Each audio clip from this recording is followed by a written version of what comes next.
Yes.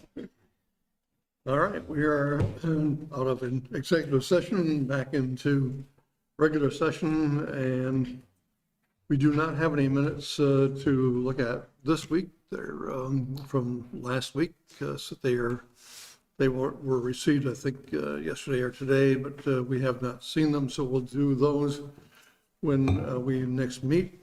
So we'll talk at this point what we just discussed in executive session regarding the wastewater plant operating permit appeal settlement agreement. Eric, if you could give the looking public the information that we have, and then we can have a motion. Sure.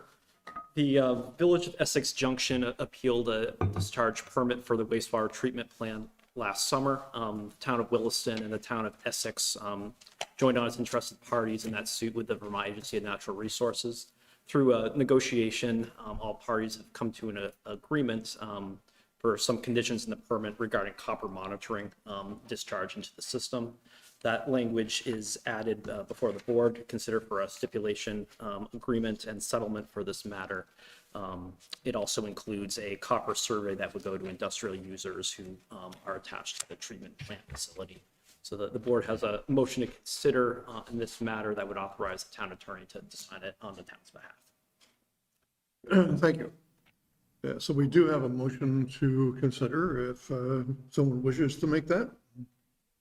I'll move to authorize Town Attorney Joe McLean to enter a final stipulation settlement agreement and order with the Vermont Agency of Natural Resources on the town of Williston's behalf as an interested party for an appeal of the Essex Junction Wastewater Treatment Plant National Pollution Discharge Elimination System Permit filed July 21st, 2021. Is there a second? Second. Is there discussion on the motion? Just one quick thing, I will abstain because I feel I have a significant enough conflict that I should abstain. Thank you. Any further discussion on the motion? If not, all those in favor of the motion say aye. Aye. Those opposed and abstentions, Jeff. So we have passed the motion, and things will start to be working on with the attorneys on that one. So we'll move on then to public comment. There's no one here in the audience tonight, but if there's anyone on Zoom that wishes to make any public comment, this is your opportunity. Seeing anyone on Zoom? Nobody? Okay, then we can move on to the National Public Works Week Proclamation. And Eric, you want to talk a little bit about that? Sure. So coming up later this month is National Public Works Week. It's from May 16th to May 20th. And the last few years, the board has adopted a proclamation recognizing our public works staff here in the community. And just to say, we're working with the men and women in that department. They're a very dedicated group. We're very fortunate to have the staff that we do in our public works departments. For our highway, water, sewer, stormwater administrative divisions, they're extremely dedicated, and the town's very well served by our staff. And this is something for the board to consider to recognize their hard work as part of National Public Works. If you'll notice on the proclamation that's before you at the very end, there's a few words that should not be in this particular one. And that's at the in witness whereof I have hereunto set my hand, and the rest of that should be struck. So, is there a motion? Oh, before we do, could I just make a comment about this? Yes, please. I'm totally happy to have us, adopt this and have Terry sign it. I just don't think it quite adequately describes. Right. For instance, it doesn't mention that Public Works quite often is out there at all hours of the day, bad weather, every day of the week, doing things like plowing the roads, that type of thing. And that's a big piece of what they have to do in Williston. It also doesn't mention a couple other things that they do. Under the second whereas, actually they spend probably the vast majority of their time maintaining our infrastructure. That's not mentioned. It also doesn't mention what we were just talking about, wastewater. again, and, another function that they do. So I just thought I would bring that up. Jeff, I'll echo the same thing because I know for a fact the number of hats that different people wear and jump into different situations, and it could be at any hour of the day or night. So I think that is something that needs to be said and recognized for all of those folks, because I think they've been understaffed, but they still deliver the services that we all need to the best that they can. And I applaud their efforts. So I guess the question is, do we want to try to modify this? But if we do, we're going to miss the week of the 15th to the 21st. This is really a national proclamation that we would be agreeing to. I guess my comments weren't to ask for a modification. I just wanted to make sure these folks were recognized for other things that they are doing every day. Agree. And if we're good, I'd be happy to make that motion. So I appreciate the motion, yes. I will move to adopt the 2022 National Public Works Week proclamation as presented. Is there a second? Second. Is there any discussion on the motion? As presented means deleting that. Last Inappropriate. omission, yeah. Yes, okay. Right. Any further discussion on the motion? If not, all those in favor of the motion say aye. Aye. And there are no opposition, there's no opposition. So we move on to the next item, and that's the tax collection policy amendment and tax sale discussion. Eric. Shirley's joining us from home this evening, so she'll pop up on the screen. Oh, good. To Okay. join in this discussion. So you've got a couple materials in your board packet this week. That's identified some possible amendments to the town's property tax collection policy for consideration by the board. A number of these amendments relate to establishing policy thresholds and standards to guide the delinquent tax collector, who's currently the town manager, when to undertake a property tax sale for delinquent accounts. The policy for consideration has been rewritten, also included the current policy along with that. So tonight, staff seeks direction whether the board would like to first consider amending the policy, and if so, any feedback on the draft rewritten policy included in the agenda. We'll go through it in more detail here in just a moment. We had a preliminary discussion with the town attorney's office on the tax sale process, and should the board wish to amend this, we'd have a legal review of the document prior to an action item at a select board meeting. If there pause if any questions up front from the board. If not, I can jump into the document here. So essentially, we're looking for feedback as to what we would like to see in this document compared to the other one that was approved in 2011. So things have changed a little bit with more people being delinquent in taxes for a longer period of time than we had in the past. So we're looking for feedback on any parts of the policy that's been proposed. Just a momentary. It looks like it bumped us off, Scott. I saw Shirley sitting there, but Get her back. Just I have a couple kind of nitpicky little questions. I don't know if now or if I can just go over those with Eric. Yep. Or Go go over now. sure. Under abatement, definitions abatement, when it says third line, it says the board. I assume that's the Board of Abatement. yes. Yes. It may want to just specify that. And the same question with the law. As I was reading it, I was like, I assume that's a Vermont law, and I don't know if it's the one cited below. It just that may be worth clarifying.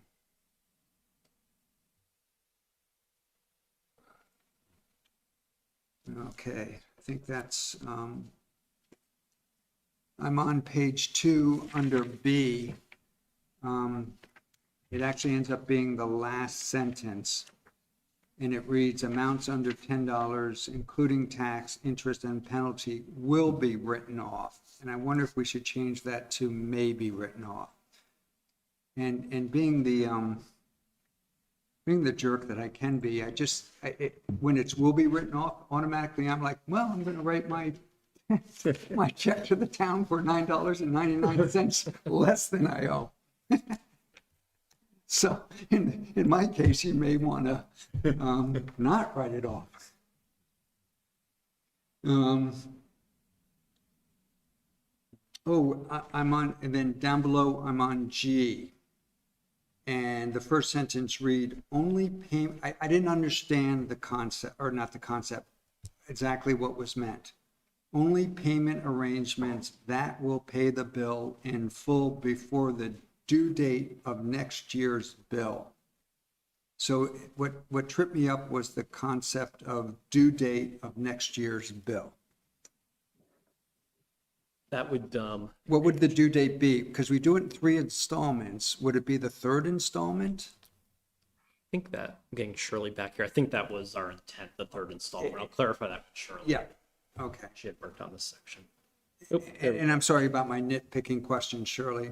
And then moving down to the next sentence, it reads, current tax payments must remain current during this time. And I didn't know what this time referred to. Could you repeat the first question? Because I just got, the Zoom just reconnected, so I don't know what it was. Okay. The first, is this the one under G? That's when she just got back on. Okay. The question I had is, it states, pay the bill in full before the due date of next year's bill. And I didn't know what was meant by due date of next year's bill.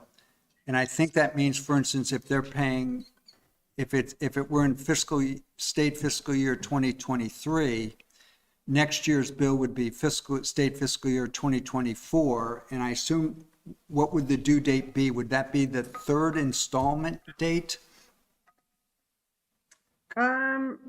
This was intended to be the 1st installment date, so assuming, it's August 15th. The rationale being, Jeff, we want people to get caught up before they get further behind.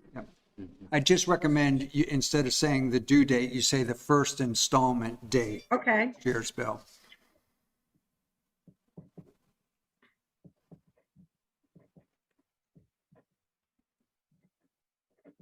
Good point.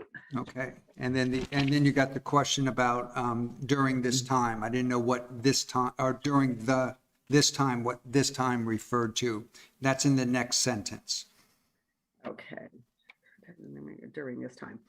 So as they're in their payment arrangement, so let's say, Jeff, we negotiated a 2-year payment arrangement with them. So they're catching up on their delinquent taxes, but their current taxes must stay current as well. Okay, So again, trying to help them get caught up, but help make them stay current as well, so we don't have a snowball. okay. Would it say current tax payments must remain current during, maybe that fiscal year? The current, during the fiscal year that we're in, but I get what you mean, so we'll play with that wording. Okay, all right, good enough, thank you.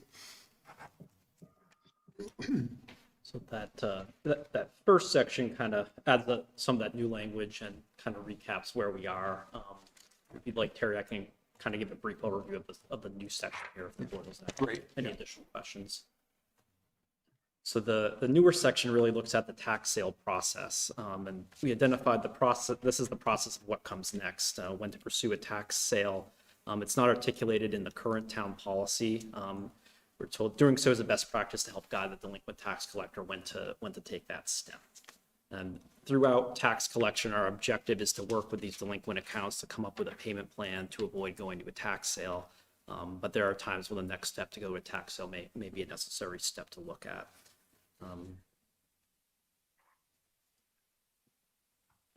So one of the main part in what we've drafted here, and Shirley did the drafting here. Thanks, Shirley, for all your work on this, and consulted with some other policies and chatted with some other towns, is looking at Section A under tax sale process. is looking what parameter, if any, that the town wants to set to move in that direction. So one of these, which we drafted, is evaluating the delinquent balance of the total tax accounts versus the tax revenue as a trigger for going to a tax sale. Our current delinquencies are $350,000 for taxes. The state's back 10 years as there's delinquent payments on some accounts that far back, and each delinquent payment has interest accruing on it for that period. So numbers wise, 3% of our FY22 property tax revenue is $170,000. So looking where we currently are for delinquent taxes, if this was the direction the board wanted to go in, then potentially under this policy, that would trigger the need to go to a tax sale. And at that point, if this is the direction for the policy, we would look at the accounts. There were accounts with amount due of $5,000 or more, and no one had made a payment agreement to get that resolved. With 1 year of delinquent taxes, that property would qualify. And same if an account had 2 or more years of delinquent taxes, no payment agreement in place, or an agreement in place that hadn't been met with a total amount due greater than $2,500. Or there's other situations where the property owner has agreed to a tax sale to complete payment of the taxes. There's a few more odd situations that can come up at times. And then the other piece of this we've drafted, if this criteria is not met, another mechanism that could trigger a tax sale is looking at delinquent properties that are $20,000 or more delinquent on their property taxes. Looking at our current delinquency list, there's 7 properties that fit that criteria in town, ranging from 20,000 to 70,000, dating back with delinquent taxes over 10 years. And then we've drafted language that before initiating any tax sale, the select board would need to authorize the delinquent tax collector to proceed, to give the board final authority whether the town's going to pursue a tax sale or not under this criteria, given any other situation going on in the environment and in the world and in the town, whether that's something a step the board wants to take at that point. I'll pause there because that's the heavy policy section of this here. I think I get some feedback from the board on these options. Just quick question, the number 2 said if criterion 1 is not meet, it should be met, right? Just a typo on that. And then I was on number 4, prior to initiating a tax sale process under the criteria outlined in section, this would be section 4, wouldn't it? The tax sale process, and then parts 1 through 3. Yep.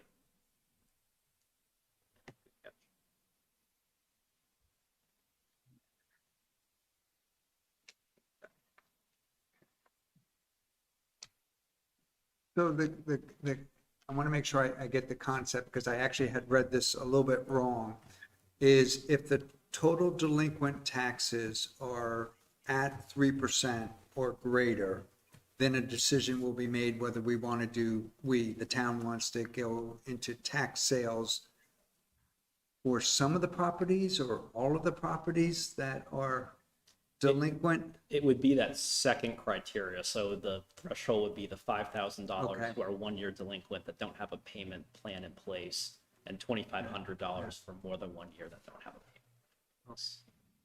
And when it's the total delinquent taxes, that's not just for one tax year, that's the history of delinquent taxes. Yeah, Okay.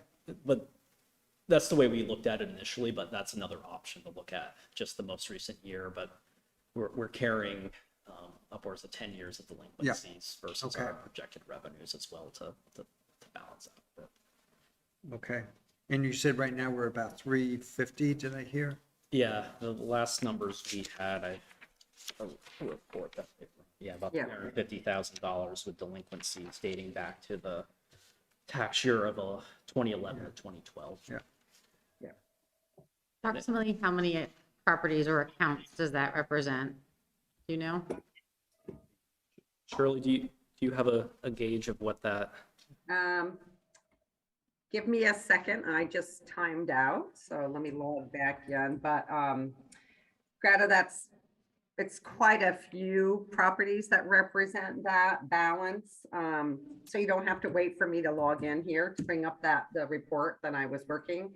There's probably 30 to 35 to 40 properties in there. Now, I think some of those will clear up because they're just current year. Once we just send that first courtesy letter that comes from Eric as the tax collector, I think we'll get response to them. But the ones that have multiple years, those are the ones that are the more difficult ones. Some of those are on payment agreements already, and they're making those payment agreements, but the payment agreements aren't enough to even help catch them up because the interest keeps accruing at 1% every month. So, the dent they're making isn't ever going to help them out of the hole. Or we have people who have gone on payment agreements and they start and then they just stop making payments. So, and all the payment agreements, our requirement is that they do that via automatic ACH withdrawal from their bank account. That way we know that we can get it.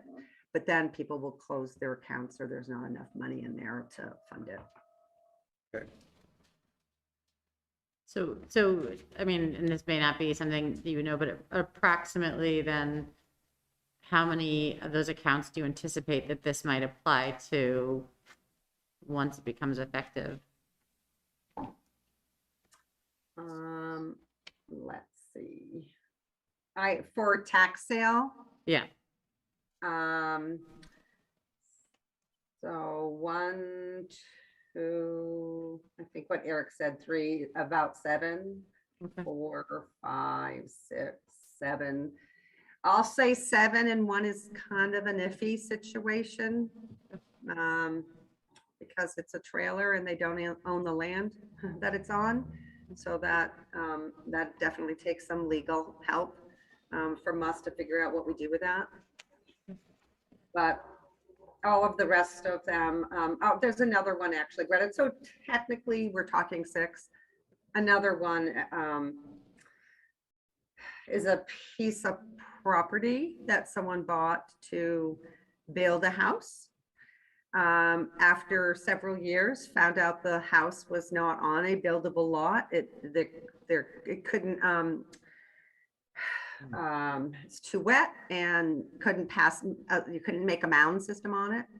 So we decreased the property taxes, and we did that in 16, 17 was the last year. And then we decreased it, and now we've removed it from the tax base. We have a 0 value because we don't know what we're going to do with that. I guess we tax sale it and see. And it's in a really weird spot. There's probably one neighbor who might want the land, even though you can't do much with it. So we'd still probably tax sale it, but I don't know what we'd get for it. I mean, anything we get would be better than nothing because we've paid education tax all those years. So, so there's 6 or 7. Okay. And if we went this way, we would see them case by case presented to us as a select board before it would go through that process. The process would, under statute, the delinquent tax collector, and I would work with the town attorney to follow this process, but there's multiple notifications. One's so every month the treasurer sends a delinquent letter to every account, and then recommended is to send kind of a courtesy letter from the delinquent tax collector reminding the person the account's delinquent, then letting them know. We'd be following up with a final notice letter. This gives folks an opportunity to then try to reach out and make a payment plan. We'd then follow up with a final notice letter a couple weeks later saying if we don't hear from you to create a plan, then we would proceed with tax sale on X date, and then the town attorney would run that. So it would fall through the delinquent tax collector, but I would want the select board's direction and what policy to follow, because once you start the tax sale process, you're in that process. And Erica, maybe if I could there. answer Greta's question maybe a little differently, maybe what you're looking for, Greta, is if we just write a memo that's a summary first of those properties and the history behind them and why we're going that way. Yes. Oh, Would that be helpful? Yeah, Oh, that would be great. Yes, thank you. Yes. And how does a tax sale work?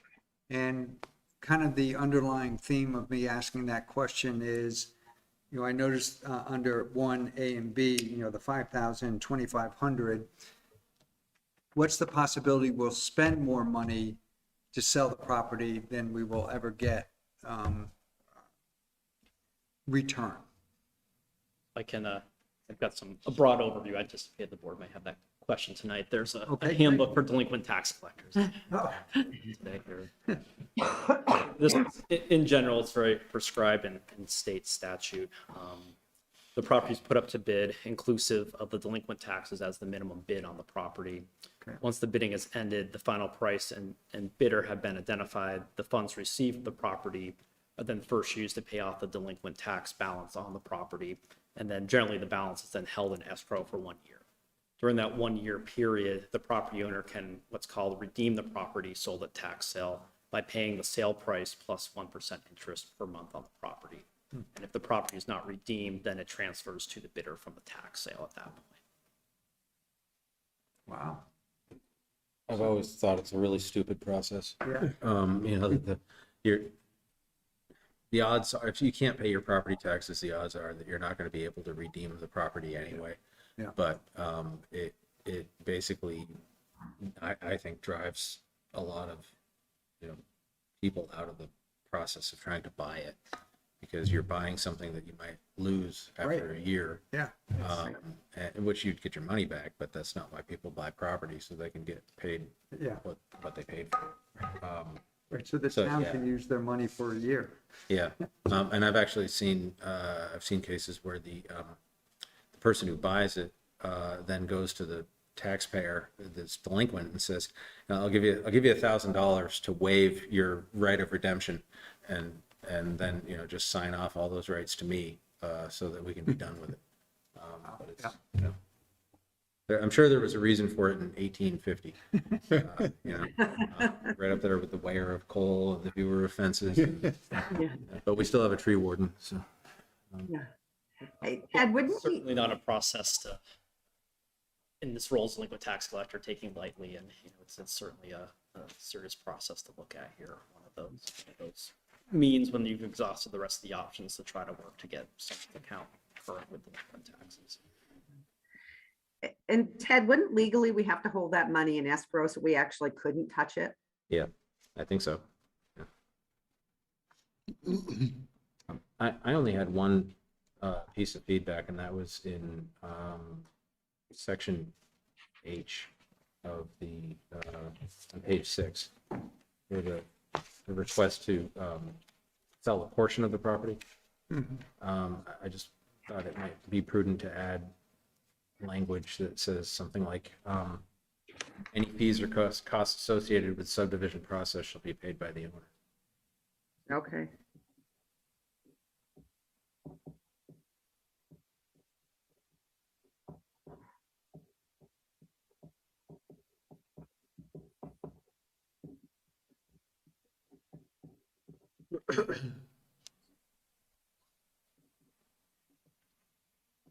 Other comments, questions at this point?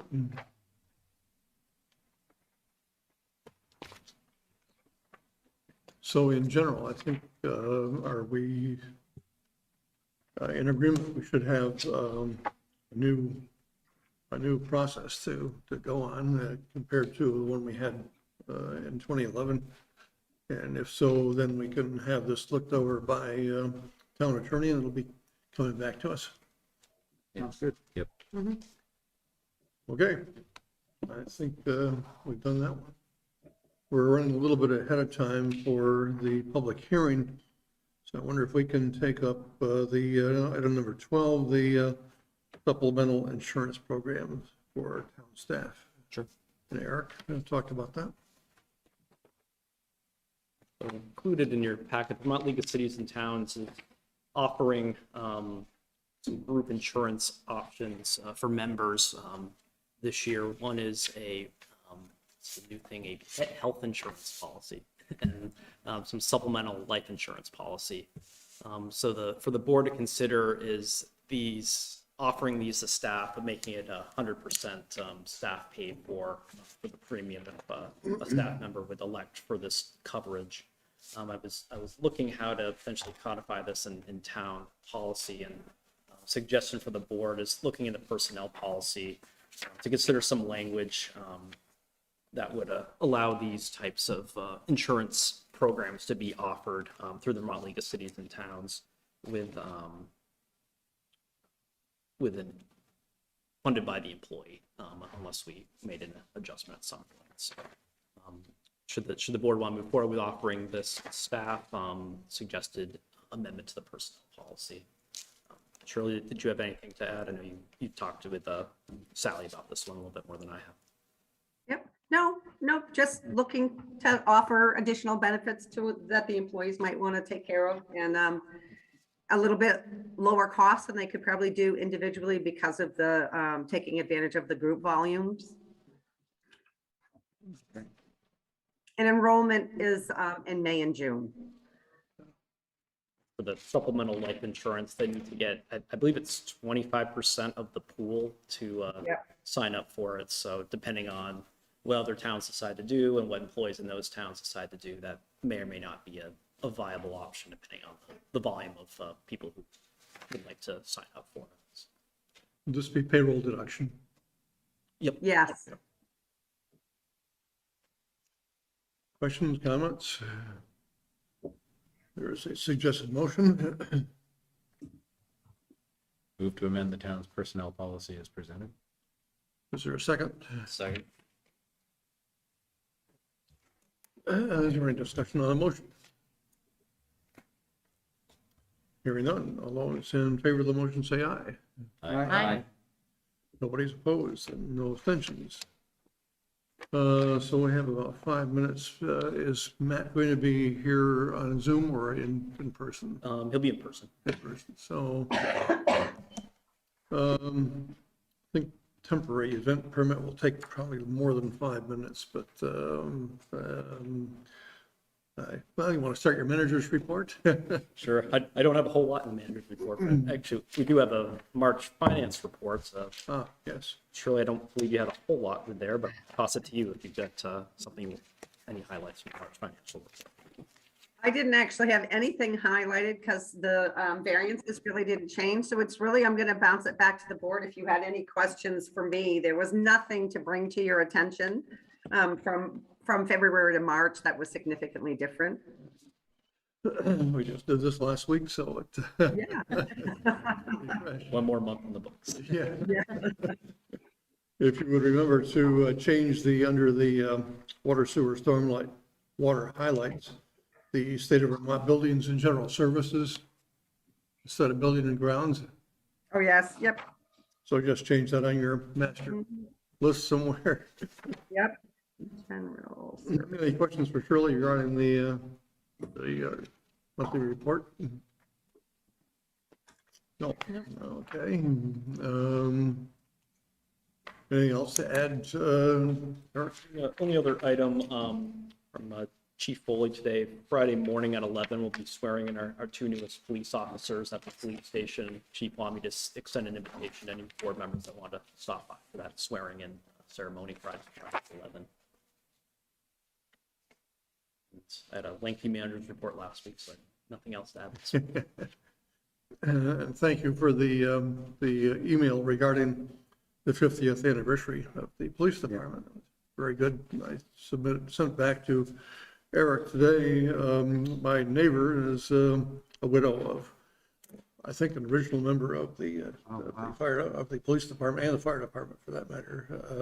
Back in those days, unfortunately, he died relatively young, but I'm sure she'd be more than happy to work with the chief and the police department on things. She has all sorts of memorabilia from other things as well, so I'm sure she has some from that. So thank you. I couldn't help but notice the chief's comment about the officers at the time were required to provide their own uniform, gun, and equipment for the vehicle. Yeah. Like, should we go back to that? Good way to claw back their bonuses. Yes, they had their own blue light sirens, and he was a pretty good mechanic, so he could put everything together himself. And I know he had a pistol, so, on Burbank.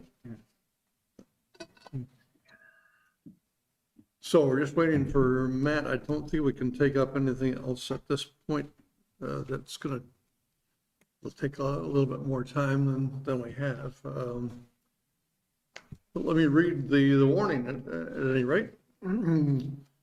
Notice of public hearing on Tuesday, May 3, 2022 at 7:30 PM pursuant to 24 VSA Chapter 59 and Section 4 of the Town of Williston Sewer Allocation Ordinance.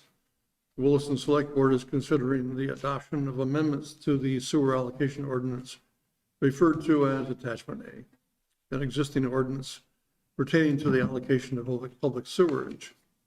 Upon adoption, this attachment will designate the portion of the uncommitted reserve capacity that will be available for use during the next fiscal year, which starts July 1, 2022.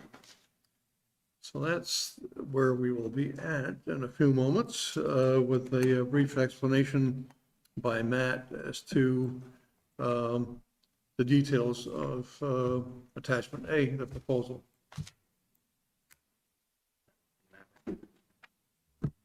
And just on time. I just read the warning, Matt, so welcome, and looking for a brief explanation of what is included or how Attachment A came about and what's included. Right. So the Select Board has on its agenda tonight a public hearing for Attachment A to the Sewer Allocation Ordinance. This is an annual effort by the Select Board that's called for in the Sewer Use Ordinance, that the Select Board will make a decision about how much sewer treatment capacity at the Essex Junction plant, as it's owned by the town, will be allocated to various categories of land use across the upcoming fiscal year, FY23. When we met on this about a month ago, we went over the traditional Attachment A memo discussing the amount of capacity available to the town at the plant, which is about a little over 1 million gallons per day. The amount of capacity projected to be needed for existing users, which has hovered somewhere between the high 600,000 to low 700,000 gallon per day range across the last several years. And this year, we're recommending using 672, 723 to that number. Capacity that's been committed to certain users, but it's not yet online. That number dwindles a little bit every year as the sort of legacy capacity is finally put to use by those who reserved it over 10 or over 15 years ago at this point. So we're down to about only 36,000 gallons in that category, and then a 7% reserve that is held back for any changes in flow that are otherwise unanticipated, about 75,000 gallons. That means that what we're starting with is an assumption that the town of Williston has 295,408 gallons per day of treatment capacity available to it at the Essex Junction plant that can be sold to users.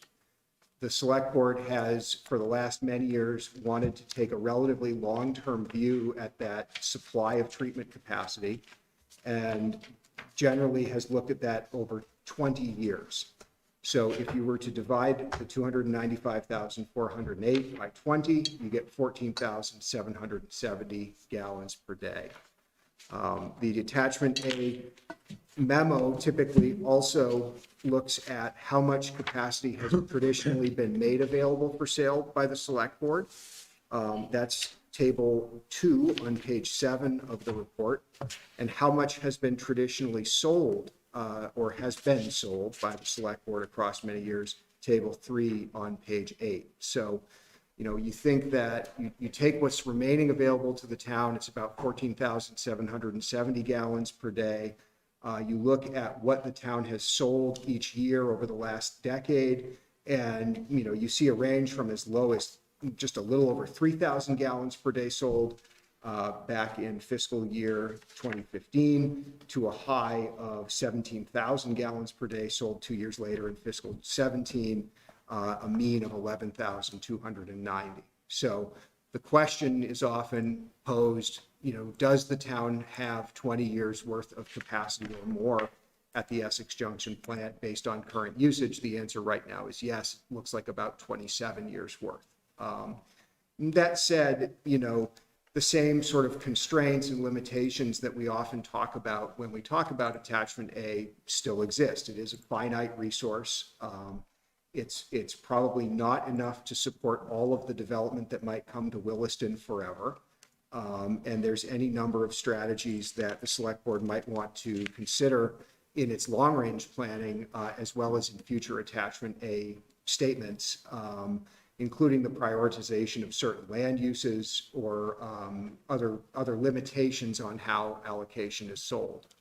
The sewer use ordinance contemplates, supporting town goals with the supply of sewer. So supplying sewer capacity for things like affordable housing or businesses that create jobs in the region. We don't really go that fine grained sometimes when we think about the use categories. For example, we have a commercial category. Well, there's commercial uses that produce lots of jobs and also require lots of sewer capacity. There are other commercial uses that produce lots of jobs and require very little sewer capacity. So those are things that, just prioritizing what the town has can help stretch that sewer budget a little longer.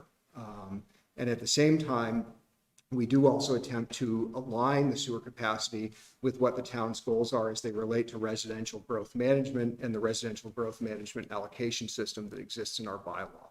So when we go into the latter part of the memo and think about what the staff recommendation for sewer capacity could support, in particular, the residential allocation statement is based on as good a real world number as we can come up with of what we think the demand might look like over the next fiscal year based on the developments that are online and the outside limits of the town's growth management system. I did want to note, and we brought this up at your preliminary meeting, I initially transmitted a memo with a slightly lower amount of commercial capacity available for sale. I had it at 10,000, and I've suggested in your hearing draft upping that to 13,000 gallons per day. It's well within sort of the historical norms of what's been sold. We had a couple of years where we went as low as 7,500, and we're finding there's more demand for commercial capacity as some of our larger developments build out and use up what they had reserved, and also as we see interest in repurposing existing buildings. So we had a recent user that was repurposing a warehouse for a medical clinic and did not have enough commercial capacity to purchase to do that. So being able to support commercial growth, but also things like adaptive reuse, retention of jobs in the region, and those sorts of things, it can be important to try to match expected demand with the allocation number. So I did discuss that change with the Planning Commission prior to this meeting a couple of weeks ago, and no big concerns with doing that, just trying to match what we think demand is. So finally, the end of your attachment A memo and your hearing for tonight identifies the numbers of gallons per day that could be made available in the various categories, as well as maintaining that 7% reserve. We come out to, I believe it's 118,000 gallons per day total in the budget for this year, of which 42,400 gallons are what would be available for sale in the various categories. And I'm happy to take questions. Good, thank you. So this part of it is the public hearing, and anyone in the room or on Zoom is welcome to ask questions or make comments at this point in time. Anyone in the room wishes to make any comments regarding attachment A? Don't see anybody in the room. How about on Zoom? I asked a few minutes ago, Terry, I didn't get any comments on Zoom. Nobody? Okay. Since there's no one wishing to make public comment on this, we can close the public hearing if we have a motion to do so, and then discuss whether or not we will adopt the amendment as the board. So I'd be looking for a motion to close the public hearing. Move to close the public hearing on the proposed sewer allocation ordinance amendment to attachment A. Is there a second? Second. Is there any discussion on the motion? Hearing none, all those in favor of the motion say aye. Aye. And we have no opponents. So we're now on item number 8 in the sewer allocation ordinance amendment, and consider adopting the amendment that which we just heard. Now, are there any questions for Matt from the board? Sorry. First of all, Matt, I apologize for missing the meeting where this was discussed. And I'll try to be brief, only go over the highlights. I continue to like the process we use. It's appropriate, it's robust, it's a good process. I'm on page, and I also might have found an error that I'm going to have to point out to you. I apologize doing that publicly. I'm on page 4, under determining existing flows. If I was the king of Williston, my preference would be to use as our existing flow the high number we've seen in the past, which is that 705. That would be make our resulting estimate a little bit more conservative. I don't know what's changed between when we had that high flow and now. We could see that high flow next year. That's why I would prefer to use that. I'm under the next item, which is capacity committed. That is not in use. And on the last sentence, it says, as of January 2022, there are 40,058 gallons per day in this category. But when I go down to table 1, the third line, the number there is 36,269. And I'm wondering if that's a conflict. It is, the number in table 1 is the correct number. Okay, so it's the 40,058, that's, Yep. okay. Okay, good, thank you. I'm glad it didn't affect the calculation.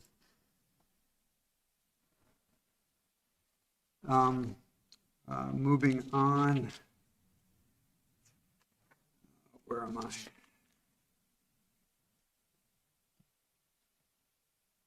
Okay, I'm on page 11. Sorry, this is the next, and it's a very minor thing. Table 5 on the bottom, the total number of dwellings, comes up with, I'm sorry. I didn't see the second part. It says 30 dwelling equivalent units, so that is correct. So apologize for that. The last one I have is still on page 11 under the reserve. I know we've used 7% forever.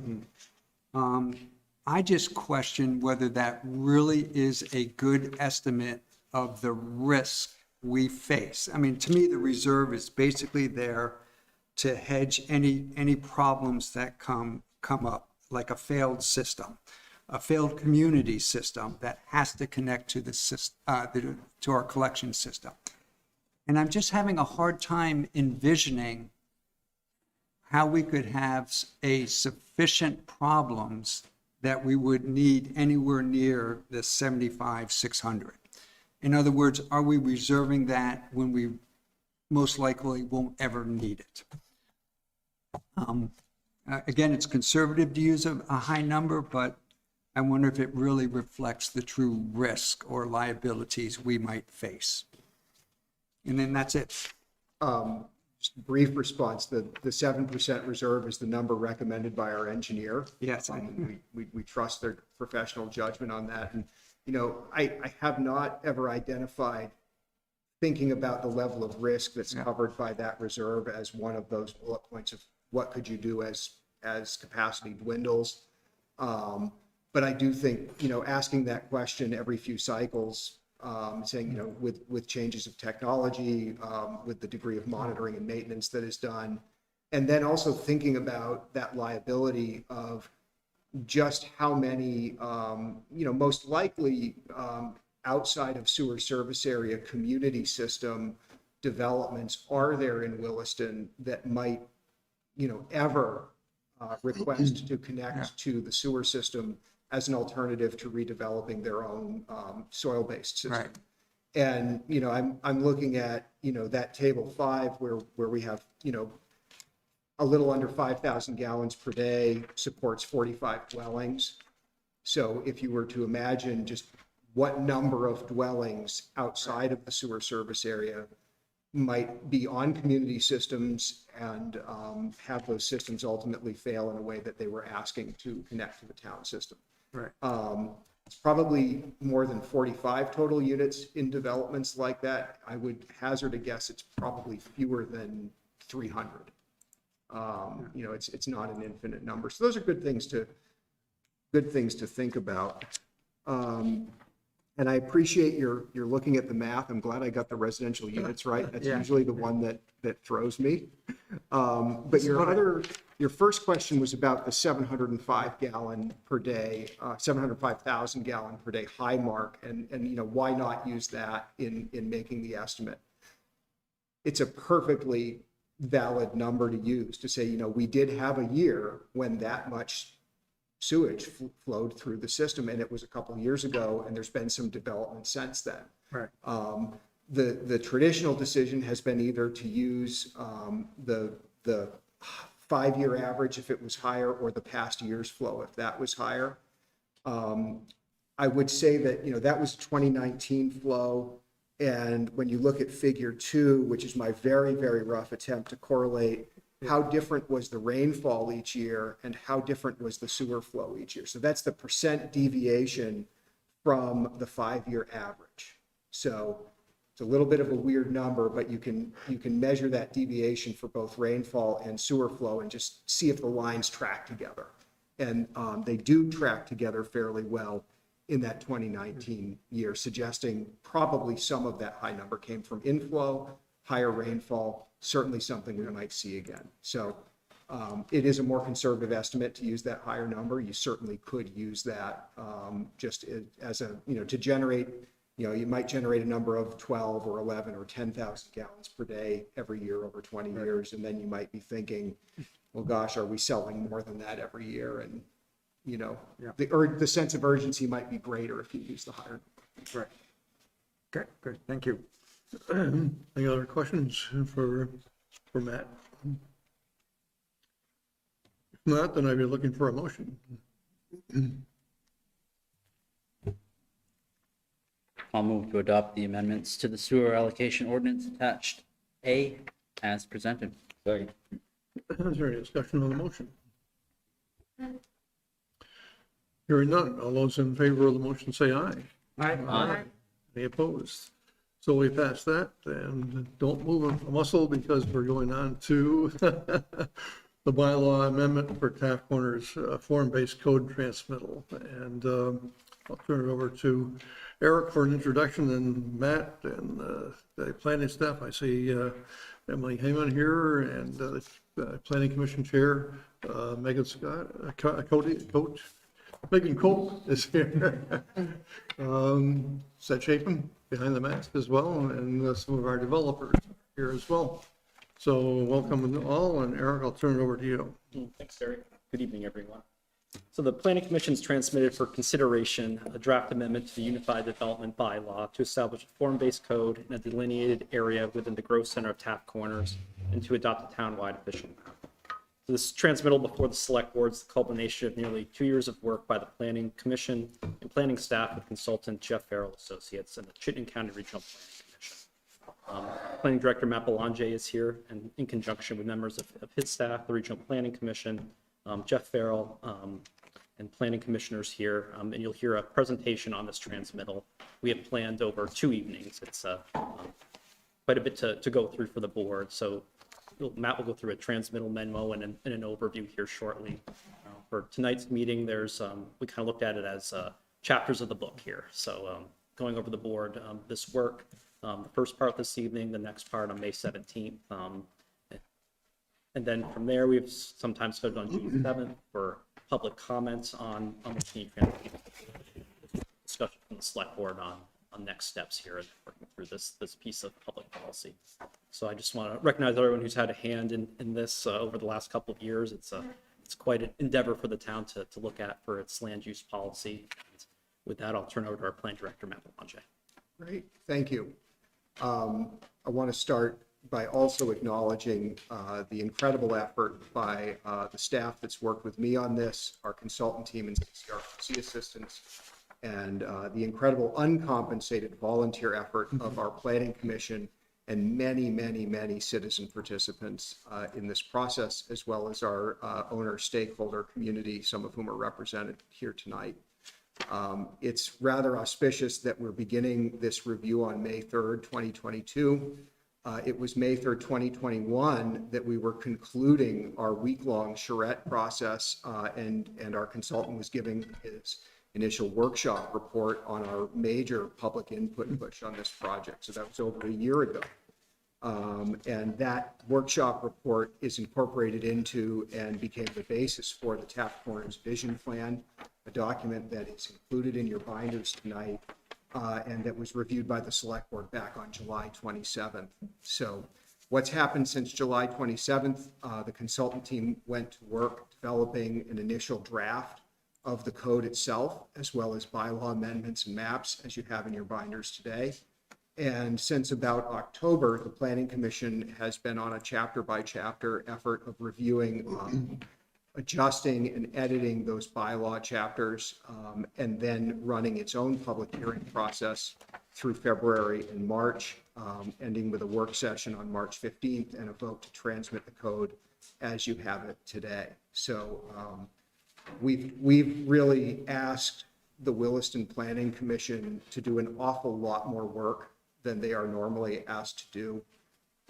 And just from the staff perspective, it would be not possible to bring a project like this to fruition without their effort, their careful consideration and attention, and their willingness to stick it out through an awful lot of, internal discussions and debates about the elements of the code as you see them here today. So really extend very deep gratitude to the community and our volunteers for their work on this.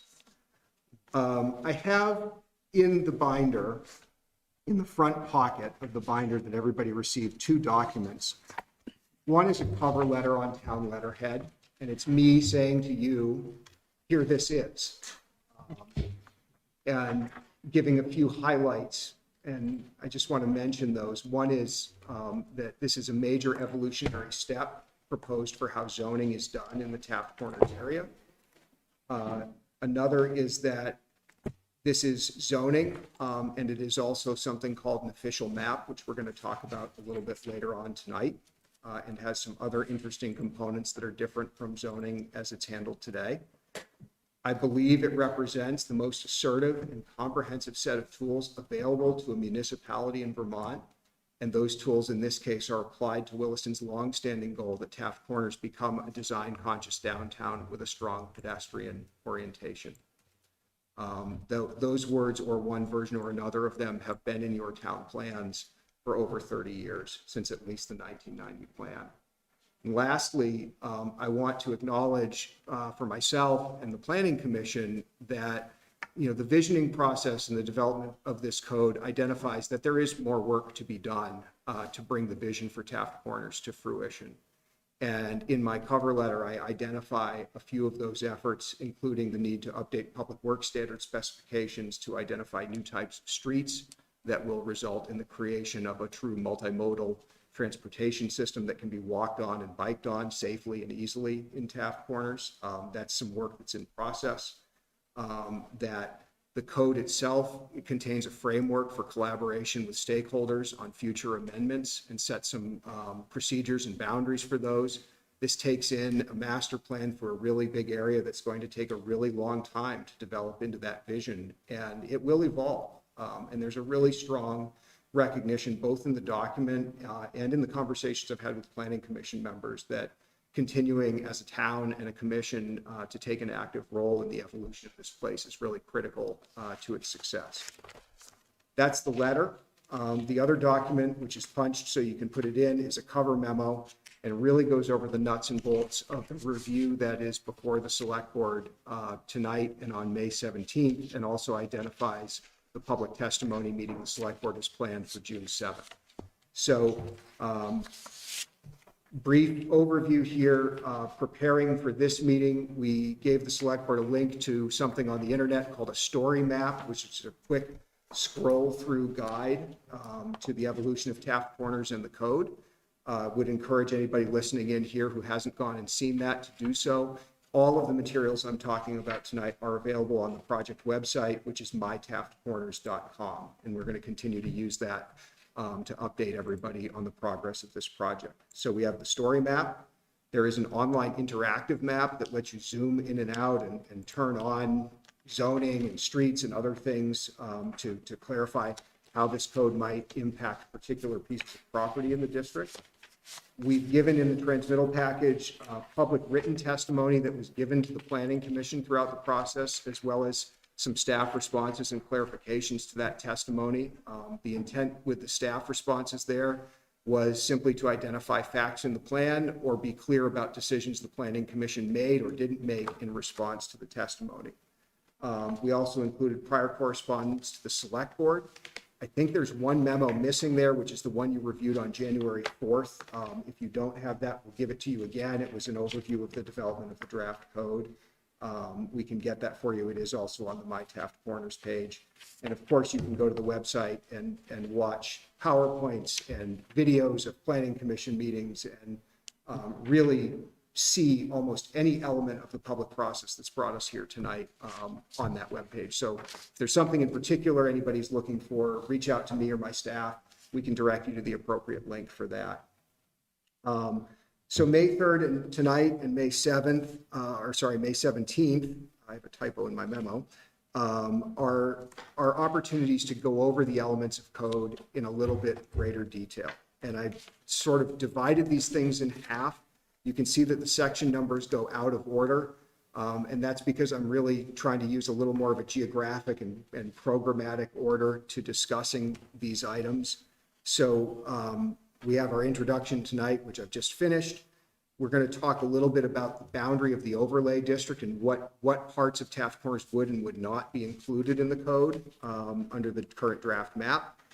The need for amendments to the current bylaw to take this new code and fit it in and identify how it works within Williston's existing zoning, and most often just where it's the controlling code now. So you have a section on parking in the existing bylaw, for example, that says if you're doing parking in the form-based code area, go read about parking there. So we can talk a little bit about the mechanics of that.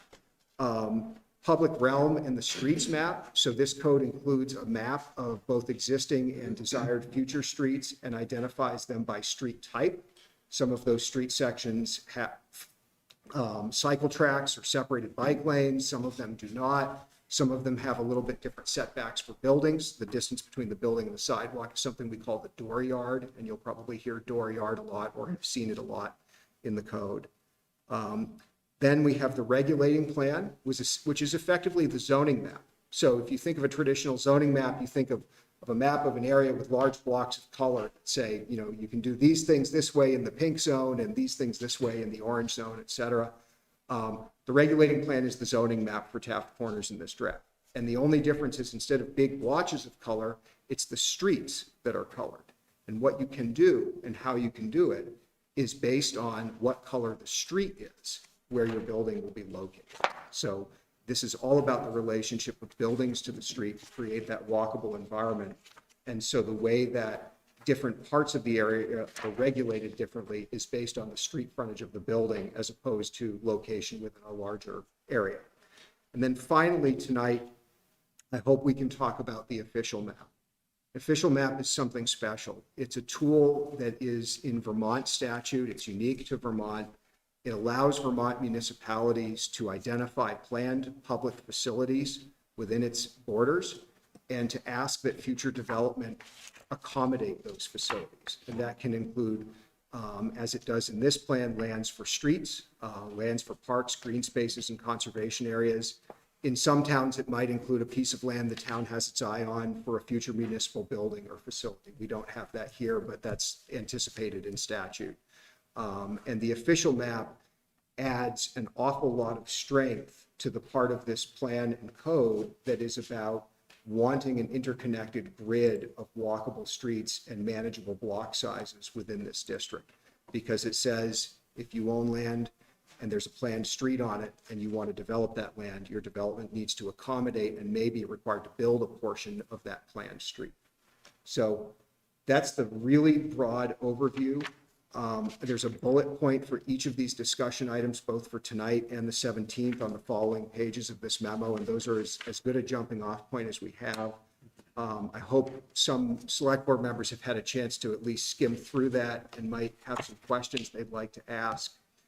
Finally, I said this to the Planning Commission, I've probably already broken my goal. My goal is really to not speak the whole time tonight, but to let the Planning Commission members come up to the mic and have a dialogue with the select board with questions on any of these topics. So I'd suggest taking them in the order I have them, but it's up to the board how you want to address them. You've got a good outline, go right ahead.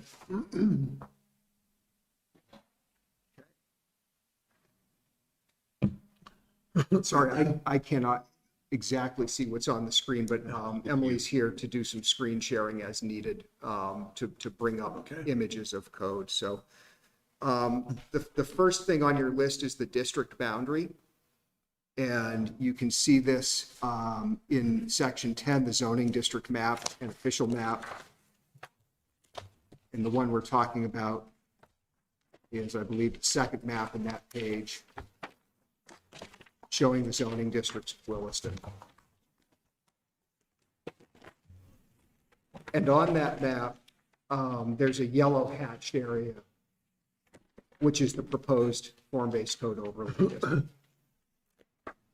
This district, as proposed, is entirely contained within Williston's state-designated growth center, but it is not the entire state-designated growth center. If you've read some of the architectural and building form standards of the code, you know that it calls for a different sort of development in most of Taft Corners than has traditionally been constructed. It requires all buildings to be multi-story. It limits building footprints to an upper limit of 20,000 square feet in some areas and 7,000 square feet in others. Those are not development standards that would accommodate the traditional single-story, single-site, quote-unquote, big box type of development. And so early on, our consultant recommended, and the transmittal draft shows, that the most big box of the big box areas of the growth center, where Walmart, Home Depot, and the food science building, as well as some adjacent land around exit 12, is excluded from the overlay district. And there's a couple reasons for that, but I think one of them is to continue to accommodate that development pattern somewhere, and also to recognize that we're dealing with a relatively large area. The growth center is about 987 acres. We're planning for a lot of it to get quite dense. We don't need all of it to get that dense right away to achieve the goals. And so there's a place where that sort of more traditional retail can continue to develop and redevelop near Taft Corners, but not quite as critical as the rest of the growth center area. So that's the boundary. That's why it's a little different from the overall growth center, which was the area that we started with when we were looking at this. I'm trying to understand the area you were just talking about and why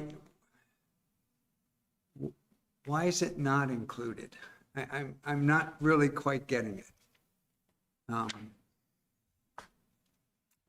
I don't know how to correctly phrase that, I guess. I know at one time it was included. I think it got, taken, for lack of better words, taken out. And I'm trying to understand, what's the benefit of doing that? What's the liability of doing that? Because I question maybe there is more benefit to keeping it in than there's liability. So the history of it being in or out is related to its inclusion or exclusion from the state designated growth center. And this goes back to 2004 and 2005 when that designation was being contemplated. And I believe there was an initial vote of the downtown board not to accept the growth center with those areas included, and the planning commission felt that they should be in. And it was kind of a similar conversation to the one we're having now about the code, which is what is the potential of that particular area to evolve into something that would meet those goals. So, you know, both by being a little bit peripheral to the rest of the growth center, being adjacent to the highway exit, and in an area where, you know, the town can kind of reserve things for sort of travel services uses and other things that might be a little harder to do under the form-based code. I think that's a lot of it. I don't know if anybody on the planning commission would like to speak to that boundary. I guess I haven't quite thought.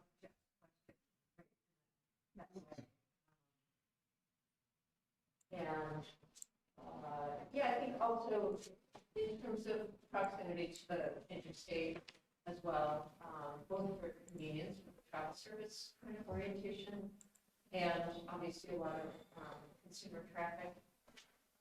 But then, you know, a lot of what we are proposing for Taft Corners is fairly dense residential areas.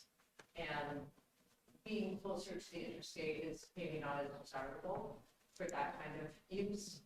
I guess my own feeling too is that this is a huge undertaking, and it's going to take a long time for this vision to come to fruition. And so, you know, if we have spaces on the edge and on, you know, in proximity, but not within the overlay district, that also kind of buffers it and transition zone. So some other uses that maybe wouldn't be compatible with the residential push in the center of the Taft Corners. You know, kind of supported in some ways by those edges. Sorry, I'm being asked just to have folks who are speaking to come up and be near the mic. No. Okay. Well, just for a second, Chapin Cantor, Vice Chair of the Planning Commission. And I at least accepted that as a sort of pre-decision by the consultants on what was made sense.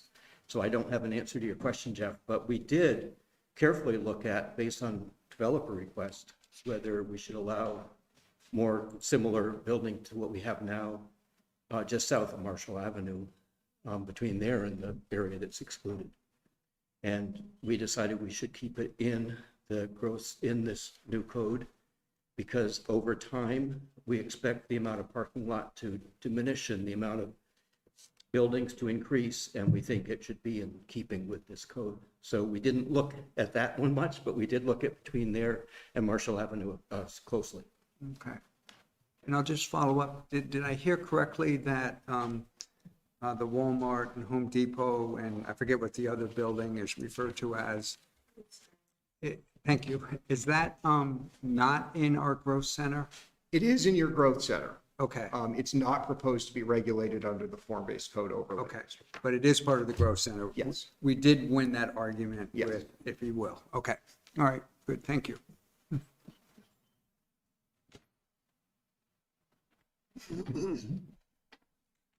Well, now that we know where we are, talking about the bylaw amendments a little bit, my apologies. As we were putting this package together, my staff came to me in section 9 and said, do we really have to print out all of the bylaw chapters that are changing? And I said, yeah, it's, you know, something that may become a hearing draft at some point, and you have to have it all there. So you have this, I don't know, nearly half-inch thick section in 9 that shows all of the things that will change in the bylaw to accommodate like this. Luckily for you and me, staff's prepared a really nice summary table of those changes on the first couple pages. And it explains the chapters that are not changing, And in many of the columns here, you're going to see that the chapter is superseded in the form-based code district. So design standards, as I mentioned, parking, access standards, a number of other things are going to be covered by the form-based code that would be covered in various chapters of the bylaw today, as well as some of the zoning districts. So that said, I do want to mention a couple of more substantive changes that happen to the bylaw to accommodate the form-based code and its administrative procedures as they're contemplated. The first big one is growth management. The residential dwelling unit limits in this part of town, which is the growth center, remain in place at 50 dwelling unit equivalents per year. However, a big component of the form-based code is procedural efficiency. And so rather than the process we've had for many years of the once a year competitive hearing, the proposal is that in the growth center, allocation would be awarded at the time that a permit is issued for a residential project. That permit is called a certificate of conformity, by the way, and it's an administrative permit that follows a staff review and publicly accessible review process, but not necessarily a development review board hearing. So if you truly have an approvable site and building and project under the form-based code, this draft change says your name will go on the table to get your growth management allocation as a part of that permit. You don't have to wait until next March to go through that process. Another more significant change is related to our zoning districts. Some members may recall that not that long ago, you considered some bylaw amendments related to the retail sale of cannabis should the town of Williston ever vote to opt into the retail market. And, we're seeing that play out in a number of places. Part of that bylaw amendment that was approved identified a zoning district within the growth center and within the form-based code overlay area partially, where that sort of sale would be allowed, the mixed-use commercial zoning district. So we didn't want to disturb the boundaries that the select board had just established around that retail sale, and thus end up leaving some of those old growth center zoning districts underneath the overlay district, if anything at all, just to say you're still following the DRB permitting process that was developed and meeting the standards and buffering from one another standards in the zoning for cannabis retail, should that happen. So the short version is we had to make a lot of edits so that nothing changes about the way cannabis retail happens as it was most recently adopted by the select board. So that takes us from the zoning map in chapter 30 through the districts in chapter 41. The last two changes that are substantive are related to the impact fees. I've talked a little bit about official map tonight, and I've talked a little bit about how the proposed official map regulating plan in the form-based code district call for the creation of new streets and new parks and conservation areas. That comes from a vision goal of making sure that if there's going to be lots of people living in Taft Corners, that they are all within a reasonable walk of a decent outdoor space. And we have a map somewhere in this that shows you the sort of 2.5-minute walk shed around the green spaces that are planned for. And what the edit to the impact fees says is that those things that are called for on the official map, streets, parks, and green spaces, are considered projects on the project list within the impact fee chapters. In other words, the town could spend impact fee money to obtain or construct those streets or green spaces, and also that if an applicant were to provide them as a component of their development, which is what the plan really wants, they would be able to offset their impact fee liability against the cost of doing so. This would allow applicants to pay their impact fees by building or providing infrastructure rather than dollars. So that's a significant change in terms of adding all of those facilities There was a time in Williston, pre-Finney Crossing and pre-Zephyr Road, when the posture of the town was, well, if you're developing land and you need a street, that's just on you. And the truth is, streets, and certainly the streets that are anticipated by the official map, as well as those green spaces, are understood as achieving important town goals. And so the idea is to strongly, require in many cases, and strongly encourage those things. And, not tell somebody, well, you went and built us a street and gave us a park, now please give us, $250,000 or something dollars in impact fees. Those are the bylaw amendments.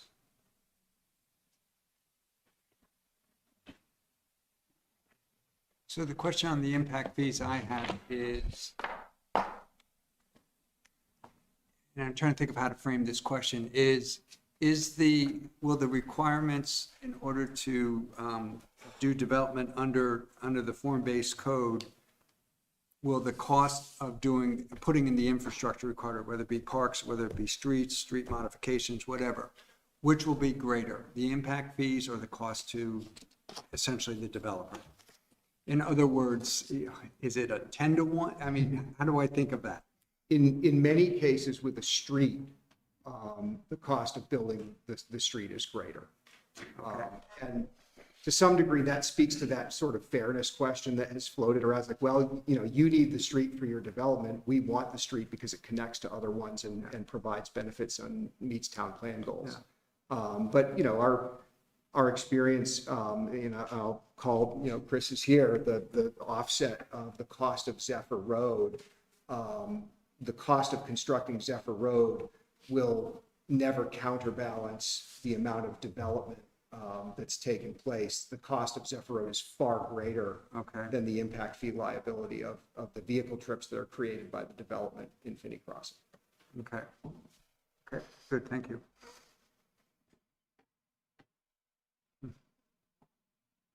Other questions? Okay. Well, I'm trying to take that to the next step. So we have our pattern now where a developer might build a part of road or input impact fees. How drastically does the form-based code, or if at all, it may be zero, it may be completely, does form-based code change how we pay, how infrastructure required in town is paid for? That might be the way to put it. Transportation, public spaces, what else can I throw in there? I guess it's primarily streets and open spaces. Yeah. Does that question make sense? It does. A couple ways. I think the first thing is where you have this master plan for street connectivity, it really allows somebody who wants to develop a site to build a small section at a time to provide themselves with access.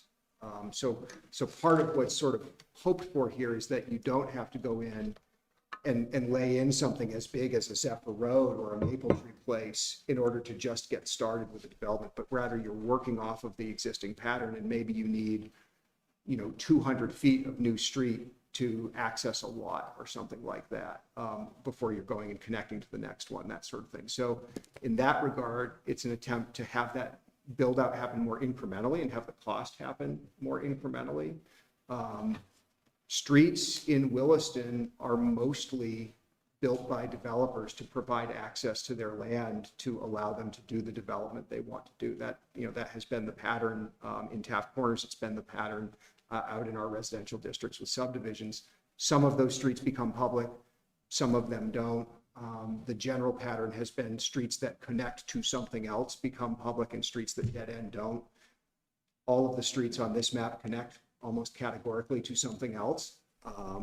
And the anticipation would be that build out would be public, but it would happen incrementally, and it would happen in concert with the addition of, a whole lot of new development and new grand list value to help offset that cost. Okay. I don't recall, Jeff, if I ever quoted the 9 mile number to you. 9 mile, no. 9 miles. I think I'd remember that. Is the result of a back of the envelope calculation in our office based on how much of the grand list goes towards road maintenance by the town, and where that grand list value is generated. And so the growth center, as it sits today, and again, this is back of the envelope, this is staff and I just sort of sitting down and writing it out, so take it with a big grain of salt. But our conclusion was the growth center, as it sits today, pays for its own road maintenance with its grand list value, and also pays for about 9 miles of town road outside of its boundaries. So there's a disproportionate amount of value already in the growth center, and the idea is to continue to build on that pattern, so that you've got more streets coming in, but you've got a mechanism to fund their maintenance, and you're maintaining less street to maintain more grand list value in that more compact pattern. Okay. And that value is illustrated. There's a map, and we put it in the story map. It's where Williston is yellow. There's these very tall blue spikes in the Taft Corners area. That's a dollar value per acre map rendered in 3D for Williston, showing proportionally how different that is in the growth center from the rest of town. So the idea would be to build on that.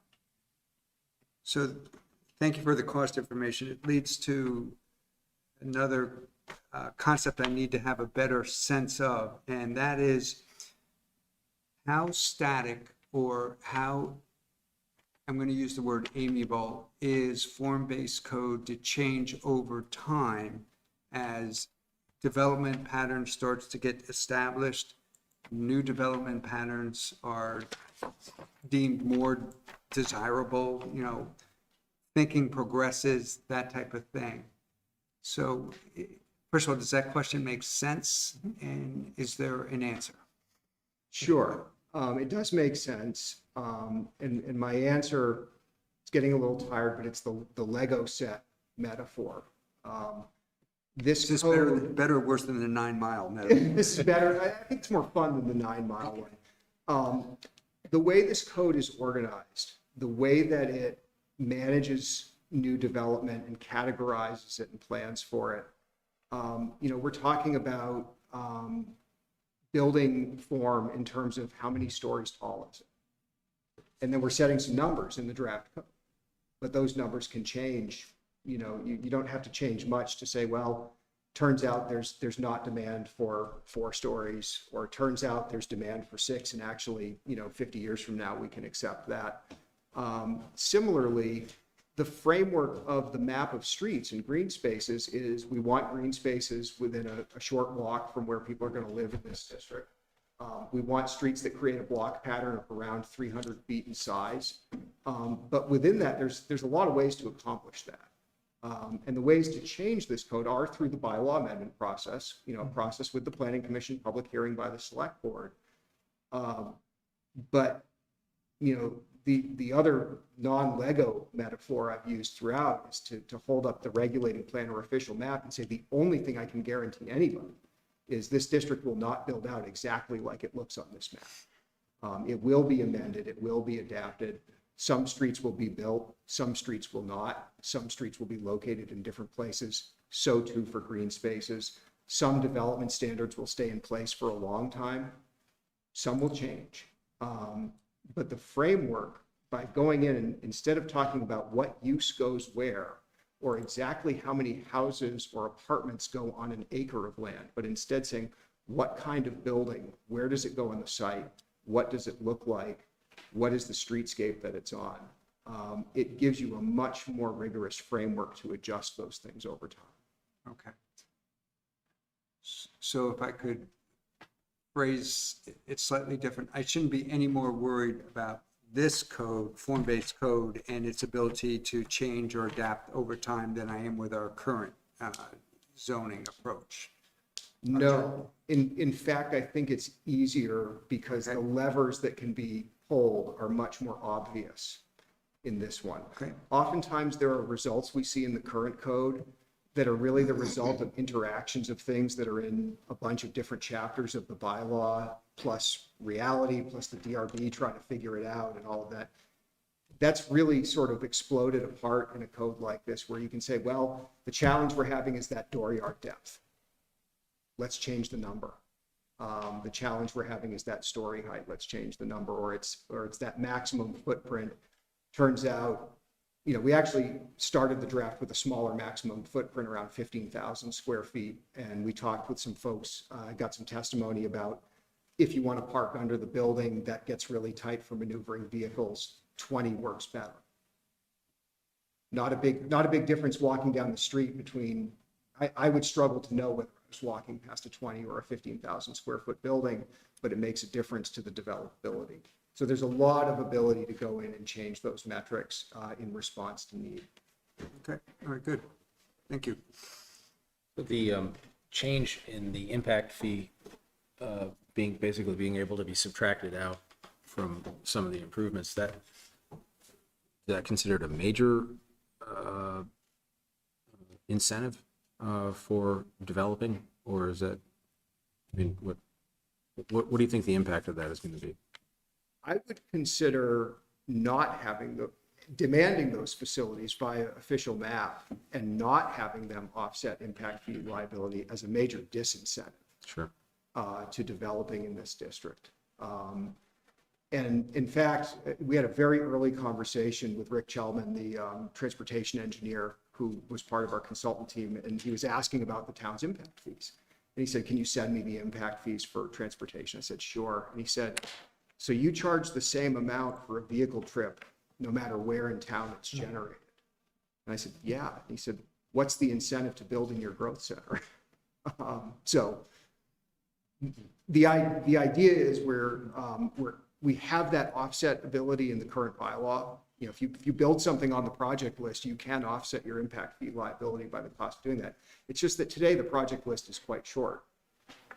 This would expand it and say, we think all of these things either serve the town's recreation needs in the case of a park, or mitigate congestion in terms of transportation facilities, and all of them deserve to be counted as things that can be built rather than paying into that fee, and that the town might use to bridge a gap somewhere or fund a land purchase if it was recreation.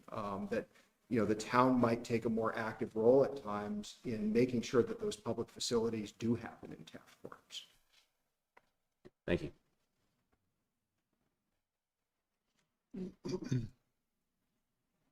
Next. So let's talk about streets. Public realm and the streets map is next. This is section 5 in the binder. So you can't imagine a design conscious downtown with a strong pedestrian orientation without talking about the public realm and the streets. That's the part of the place that those of you who aren't going to necessarily live in an apartment in Taft Corners or work in a retail store in Taft Corners, that's how you're going to experience the place, similar to walking around in any other city. And so what this section of the code does is it talks a lot about what we want that public realm to be like. And it really starts at the toe of the private building and begins again with that front yard setback between the building and the sidewalk, what we're calling the dooryard, an area in the code that's generally called for between 5 and 7 feet in width. And then you go into your sidewalk, the area where the trees are planted, either in wells in the sidewalk or in a green strip, which we call a tree lawn. And then do you have on-street parking? Do you have an at-grade bicycle lane or an above or off-grade cycle track? Those are elements of that public realm. The little bit of private space that's in between the building and the sidewalk, and then everything that's happening in the public right-of-way. So if you were to go into this code, you would find discussion of things like street furniture, trash cans and benches, street lighting, lighting in alleys, the ability to integrate other public facilities, the provision of public open spaces in and along those streets, and some elevated standards for the planting of street trees to make sure that they survive well and become a really key component. I mean, most very beautiful streets that you think of have some kind of street tree canopy over them, provide noise mitigation, provide shade, habitat, and other important values. So that's part of this chapter. There are specifications for those trees, And then there are specifications for the streets. So as you get into the illustrations in section 5, you start seeing these diagrams on page 74 showing the buildings, the dooryard, the sidewalk, tree lawn, street parking, bike lane, etc. And each of these kinds of streets that's contemplated in the public realm chapter also exists on the street specifications map, which is this colorful map that looks kind of like the regulating plan, but is about the actual design and layout of the existing and future streets in Taft Corners. And this map for the Planning Commission began with a much simpler one that you can see in the story map and a couple of sketches. And the general idea here was you ought to be able to bike and walk from one place to another in Taft Corners safely and pleasantly. So we have streets with bike lanes. We have streets with cycle tracks. They connect to one another, and they connect the 4 quadrants of Taft Corners. So if you were to build new streets and rebuild existing streets to this plan, you would have the entire growth center connected and walkable and bikeable. So that's the goal that coordinating all of those street types achieves.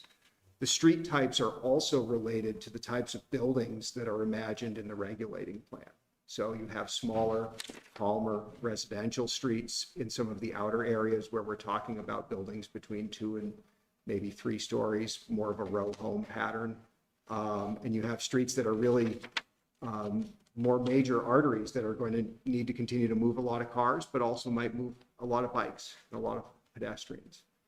I'll also note, lastly, on the street specifications map, that there are specifications included for the state highways.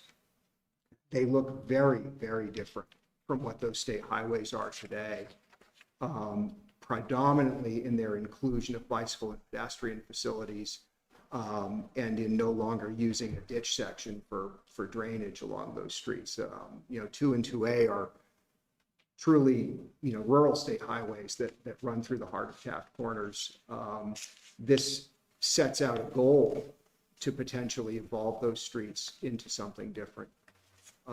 We know from having several meetings with V-Trans that those things will not happen without those streets being taken over by the town under the Class 1 highway program. That is not an absolute requirement for the adoption of the zoning that's in front of you or the package that's in front of you tonight.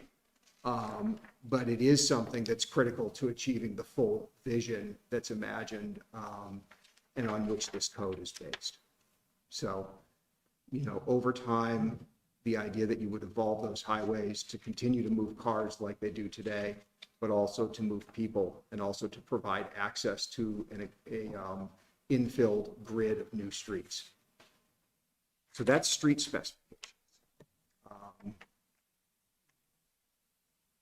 So my question was, is how do the 2 major roads, Route 2 and 2A, work? You mentioned the 4 corners, you mentioned walkability, bikeability.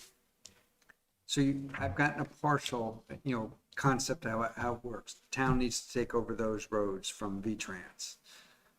When does that need to happen, and what is, in a sense, I'm asking, what does that mean? I mean, I think I have a sense of what it means, but I'm sure I don't understand all the nuances of what that means. Well, we received some technical assistance from the Chittenden County Regional Planning Commission, trying to give the town a sense of generally the price tag on doing that. And I have a draft of that memo. I don't have it ready to share with the select board tonight. Despite the fact that if the town takes over a state highway, the state pays some money towards its maintenance and continues to participate in its maintenance via repaving, there's an added cost. There's an added operational cost to taking those roads over that the state's compensation does not cover. And, we've tried to sort of wrap our arms around what that number might look like, at least within an order of magnitude, and think about what kind of a place Taft Corners might need to be if it was going to pay for that sort of added attention. So that's part of the question is we're thinking about it and we are preparing to have that conversation with the select board in an informational sort of way, probably more this fall. The other part of your question is when does it need to happen? The signals we've gotten from the V-Trans staff is that, first off, any reworking of the street section into those things that adds all of those trees, sidewalks, bicycle lanes, it needs to happen before any of that is likely to happen at all. Probably a little more imminently, it needs to happen before any of those new streets that are imagined on that street map come in and interact with the state highway. Some of the new streets on that map are laid over existing driveway accesses that have a right in, right out configuration, but might end up needing to be changed into a different configuration and or signalized in a way that V-Trans would not support without Class 1 highway designation. So what I would say from what we've heard from V-Trans is the longer the amount of time between the adoption of this code and the town taking on control of those state highways, the fewer of those new streets probably get built through the state highway. You may end up with streets that have to turn around or tee out or otherwise terminate before they reach the state highway, and you lose some of that alignment and interlacing of streets around the state highway. Yeah. Okay. And I'd want to mention, because Megan's here, and she and I talked about it a lot, you know, one of the things we thought a lot about in developing this code was there really ought to be a main street for Williston somewhere in Taft Corners. Where do we want to put that? And there is a spot identified on the current draft. It's Wright Avenue. We can talk about that a little bit later when we get to regulating plan. But Megan and I talked a lot about the section of Route 2 from the Taft Corners intersection to Cottonwood. And our consultant recommended against that as a priority, partially because the existing development pattern on both sides of Route 2 is relatively new. And some of it is the Shaw's parking lot and might not go anywhere for a while. And also because it's a state highway, and that adds another layer of challenge to making that some kind of a main street configuration. But I don't know, Megan, if you want to add to that a little bit. Yes. Thank you. Yeah, this came out of one of the vision sessions when one of the interactive sessions, the group that I was in was tasked with identifying kind of our ideal spot for a main street. And the 4 or 5 of us, however many were in our group, were pretty enthusiastic about that section of Route 2. And it's interesting to me, so that was over a year ago, over a year ago. It's interesting to me that now driving or cycling down that section of road, in fact, it's already shifted with the building of the LL Bean and related buildings, as well as the kind of fleshing out of healthy living. And my enthusiasm for that was that it already has a very sort of appropriate amount of traffic. Like 2A is a little heavy in my sort of just very visceral sense of what should be a main street. But that section of Route 2 feels just sort of manageable enough. Like you could pull into a parallel parking spot and run into a shop and get coffee. Or you could park your bicycle on the street side of a business and go in and get something there. And, that's a little harder to imagine right now with 2A. Although maybe someday. So we were all enthusiastic and then very disappointed when we were told that, pretty much the state highway thing was one of the big things preventing that from happening. So just something for you to know as far as kind of citizen feedback and envisioning, really. and thinking about what the town could look like.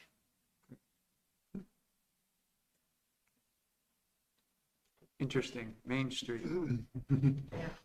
I was thinking you were talking about something like with the Disney World for the Main Street with, marching down it with bands and stuff like that. Should be interesting. Huh. Yeah. That's kind of an interesting idea, Terry. Could we ever have our parade on the Main Street that's Megan just was referring to? Yeah. Interesting concept.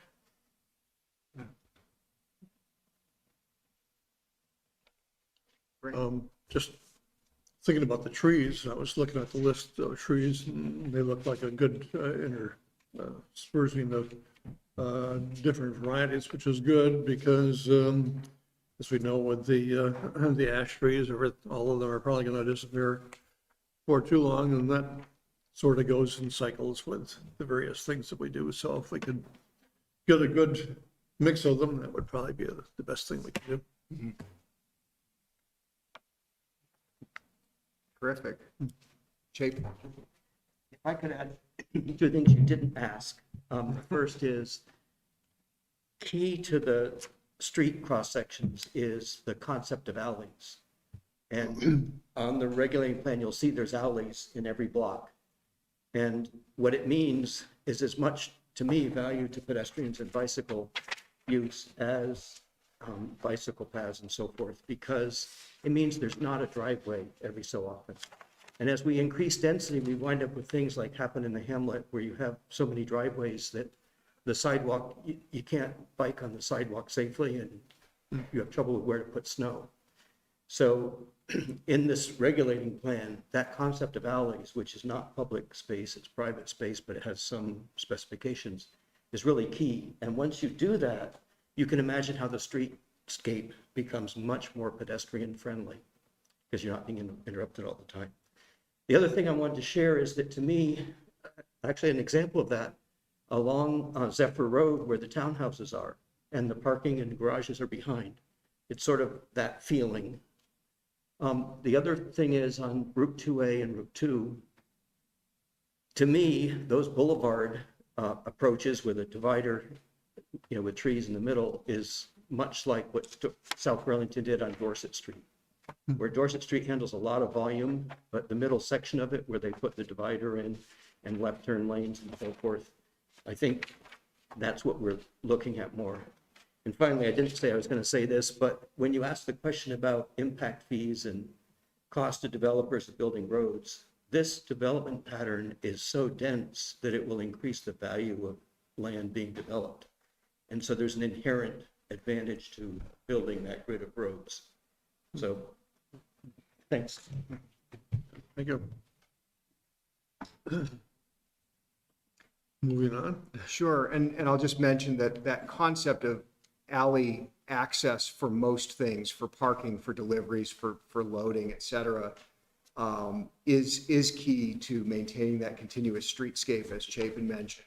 And you'll see that come up again on the 17th when we talk about the building form standards, and how when you put the building on the street, you have space behind it for something like an alley, surface parking, trash, loading dock, et cetera, and how it divides the functions of what's going on in the zone in such a way that the streetscape remains this sort of pleasant public space to be in and to move through. Yeah, so Emily's just reminding me that the official transmittal regulating plan doesn't show the alleys. We do have them rendered in on some of our vision maps, and they are required in the code. The other thing I'll say is, whereas the regulating plan says these are the streets and this is where they need to go, all it says about alleys is if you have a block, it needs an alley. So if you're developing or redeveloping a part of a block, that's the time to accommodate that alley and provide your access from it. So everywhere else where we say that somebody has to have a driveway in order to have access to the development, here in this code, we're saying alley, but it really means driveway. It's where the curb cut to the street happens. So we've gone through a lot. The last point that we have listed for tonight is the official map. And this is in section 10, the same place as the zoning map. And there's a couple of things I want to identify in 10 that you have. One is a particular memo from myself and Taylor Newton at the Regional Planning Commission. I want to give Taylor a lot of the credit for this memo. He did a really nice piece of work summarizing why this tool is proposed to be used as part of the form-based code in Taft Corners. And I've talked about this a little bit, and this memo talks a little bit about the need to get this walkable grid of streets and dispersal of new green public spaces within Taft Corners. And then the memo discusses official map, its application in some of our neighboring communities, and as compared to zoning, the relative strength and some of the procedural differences that exist when a municipality chooses to use official map as a tool. So when you're thinking about how this tool would work, you can jump to the bottom of page 2 of that memo, which is titled Official Map Development Review Process. Talks about what happens when somebody who wants to develop a piece of land encounters an official map element mapped onto their land. So option 1 for that landowner is what we see as the easy and desirable one, which is they can accommodate the public infrastructure as part of their development proposal. I have a piece of land. The official map anticipates a street, say, running down one side of that piece of land. And I'm going to make that street part of my development. I'm going to use it to provide access to my development, build to it where the town says it wants it. Option 2 is the landowner says, you know, I have a different idea. I don't want to build that public street, or I don't want to build that green space in the location where it's called for on the official map. Maybe I don't want to build it at all on this property. They can choose not to do this, and I've skipped all the way down to the bottom of page 3 to talk about this process. And essentially, in summary, it triggers a process where the applicant is saying to the select board, okay, you want me to build this street in this location on my property. You want me to build this park or accommodate this park in this location on my property, and I have a different idea and I don't want to. Would you, if you really want it, select board, would you be willing to acquire it from me? And the select board has 120 days under statute to make that decision. So the idea of maybe not building one of those streets on the map, or maybe not having one of those greens on the map, is presented to the select board, and the board has a time frame in which to make a decision.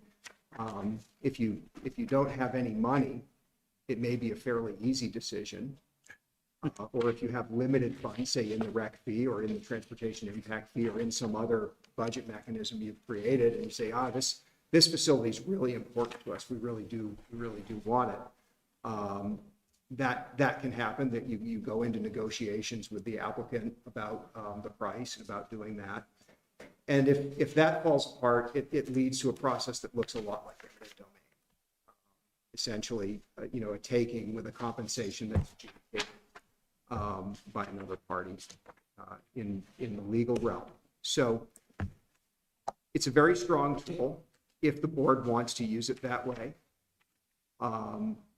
It's also a tool that's really set up to not have to be used in that really strong way most of the time.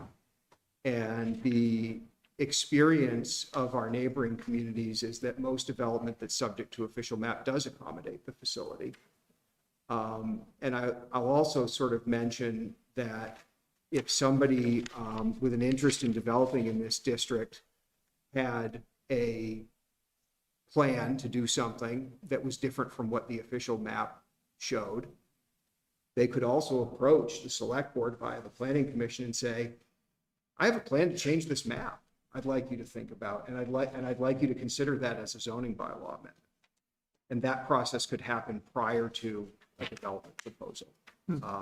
You know, the official map in this code is understood as an adopted part of zoning under the zoning enabling statute and can be amended the same way zoning can be amended.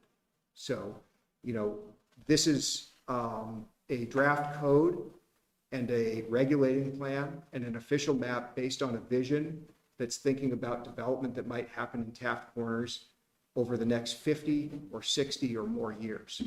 And as I said before, the only guarantee I can give you is that something on this map will change. There are a number of ways that can happen, and there are some large areas of land that this plan takes in that are not currently developed, where somebody may very well, under this framework, come to the board and say, I have a different idea for what the official map should say here. Let's talk about that before I come in and propose my development, before we enter into this more formal process that's discussed in the bylaw. The other thing I want to say about official map real quick, and then we can talk more about the less fun part, is you'll notice that this is a map of the entire town. And I want to pause for a minute and acknowledge the efforts of an ad hoc citizens group that we worked with mostly before COVID, mostly in 2018 and 2019, called the Mobility Projects Group. These were folks that we invited in, Williston citizens, to talk to us about a more refined and unified plan for especially bike paths, bike lanes, primitive trails, and new residential streets throughout the town, illustrating the general desire that places in town be connected in ways that achieve important town goals. So the draft official map you see actually covers the whole town, but it is much, much, much more detailed in the form-based code district. There's a few dotted lines in the residential district that illustrate the general concept that streets in different subdivisions in the RCD ought to connect to one another. That's something we do today via the access standards of the bylaw. There's some encapsulation of bicycle and pedestrian facilities that have been planned for, scoped, or long desired in Williston, like facilities along Mountain View Road or Industrial Avenue sidewalk, as well as some facilities that we're seeing come to fruition as a component of development, like sidewalks along the south side of Williston Road in the Brownell Road area. So just be aware the official map also identifies some existing and desired bicycle and pedestrian facilities throughout the town, as well as primitive trail connections, but is much more detailed and much more focused on the form-based code. But we were able to take that work of the Mobility Projects Group and through this code development process say, you know, if Williston really decides that this is how it wants Taft Corners to build out, it should integrate this tool into that code. So that's the official map. So I get the process. If somebody says no, I don't want to build those streets. What we're calling option 2 is that there's kind of a offer to be made to the town. If that isn't accepted, the next step of that is that the project goes back before the DRB. So if the negotiation was successful, Well, if it's successful, oh, okay. What if it's not successful? so if the negotiations fail, and I'm in the middle of the bulleted list on 4, the town could seek to acquire the property by a court proceeding. This is where I was talking about takings. However, as we say in the memo, this is an expensive legal process, not anticipate the town will frequently use the court system to acquire land, if ever. This is similar to the ability that exists for municipalities in statute anyway today. Yeah, but I was talking about the first full paragraph under the bullets. The select board may choose to not acquire the property after a denial of development, et cetera. In that circumstance, statute states that the landowner may resubmit their development proposal, which shall be reviewed, quote, without regard to the proposed public facilities. Does that mean like we act like that planned street's not there anymore. So So the DRB, the DRB would look at it and say, essentially, it's as if that planned street is no longer there on the official map. So anything the developer wanted to do that was in conflict with that street could now be approved. so doesn't that void the entire idea? So like they go for the DRB, say, I don't want to build your street. Select board and the project owner negotiate, and that negotiation fails. Then the landowner developer can then go before the DRB and say, okay, analyze this without regard to the streets that your zoning wanted me to put in. Won't that just happen a lot?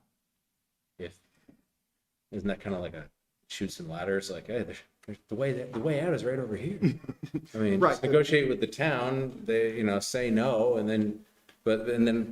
so I mean that's one question. It's like, won't that happen a lot? Secondly, is that a bad thing? And third, is the DRB going to be looking at these resubmitted or submitted things that say don't analyze this with regard to the proposed public facilities? Are we expecting them to say, okay, you know what, that's fine, we're just going to do it, not penalize you for thumbing your nose at it? Well, yeah, you functionally can't penalize somebody at that Yeah. point. They've gone through the process. The town's had its legal opportunity to attempt to acquire that area to have that street built. The town either has failed in that endeavor or at some point stepped off of the process and said, no, we're not going to do this. So back to your questions, won't it happen a lot? Experience in other communities has been that it doesn't happen a lot. Is that a bad thing? I think it's a good thing that there's an escape valve from such a rigid map. And we can talk a little bit about there is some administrative flexibility built into this map, but it's 75 feet. It's, you can shift a street as realities come into play, but you can't delete one or completely relocate it without either amending the map or going through this process. So is it necessarily a bad thing that this out exists? No, I think this out has to exist, just to avoid taking without Yeah, compensation. it'd be almost a de facto administrative taking Yeah, if it didn't happen. Yeah, you have to have a way, if you can't come to terms on compensation, you have to have a way as the town to say, all right, we tried, but we give up. You can go ahead and develop without building. And I would say it's, normally it's going to be like this piece of a street. And, opportunities to achieve this vision and this exact design contained in your binders come and go and shift all the time. And, we are currently, as a planning staff, reviewing and helping the DRB review and usually approve projects in Taft Corners, some of which, if constructed, will preclude some of these streets from being built. That goes on under the current process until it is changed by this or some other amendment. So it's regulatory and it's rigorous, but it is still aspirational. Sure. And, there are conversations the select board might have, should it choose to adopt this tool, of, well, how do we want to be prepared to back up financially when we really want a street and somebody really doesn't want it on their property, when we really want a green and somebody really doesn't want it on their property. That position for the board may evolve with experience. How often do we need to do that? Or are we getting a good track record of accommodating these things? Some communities, the way they use official map, they try to align it more with their fiscal capacity.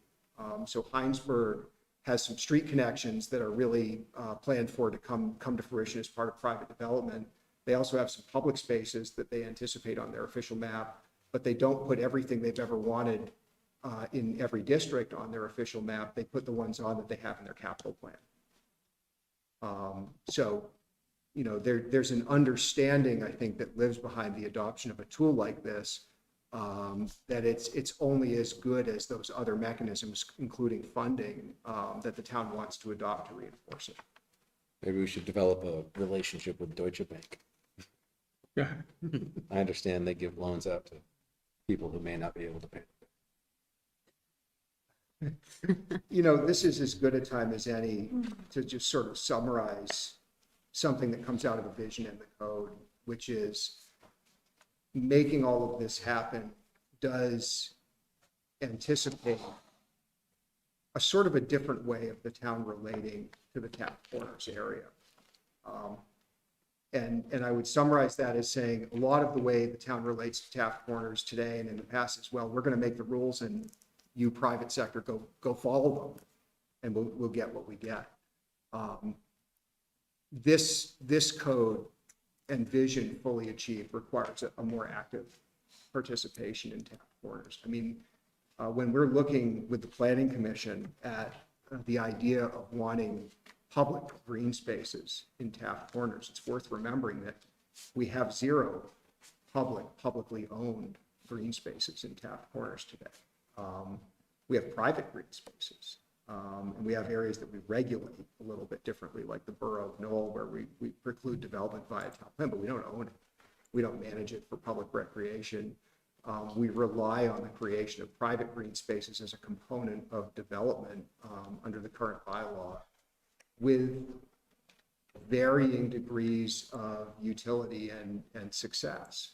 And, you know, that's one of the things we started with our staff and consultant team, was walking around Taft Corners and sort of looking at those quasi-public spaces that have been created under the current development standards, and thinking about, if I was going to live in, you know, this building or this site or that site, would I find that public space or quasi-public space served my needs or not? What would I want my town to be doing for me if I was a resident of Taft Corners? And the results of those conversations are on that official map and encapsulated in the plan and the code. So I want to follow a little bit up on Ed's question.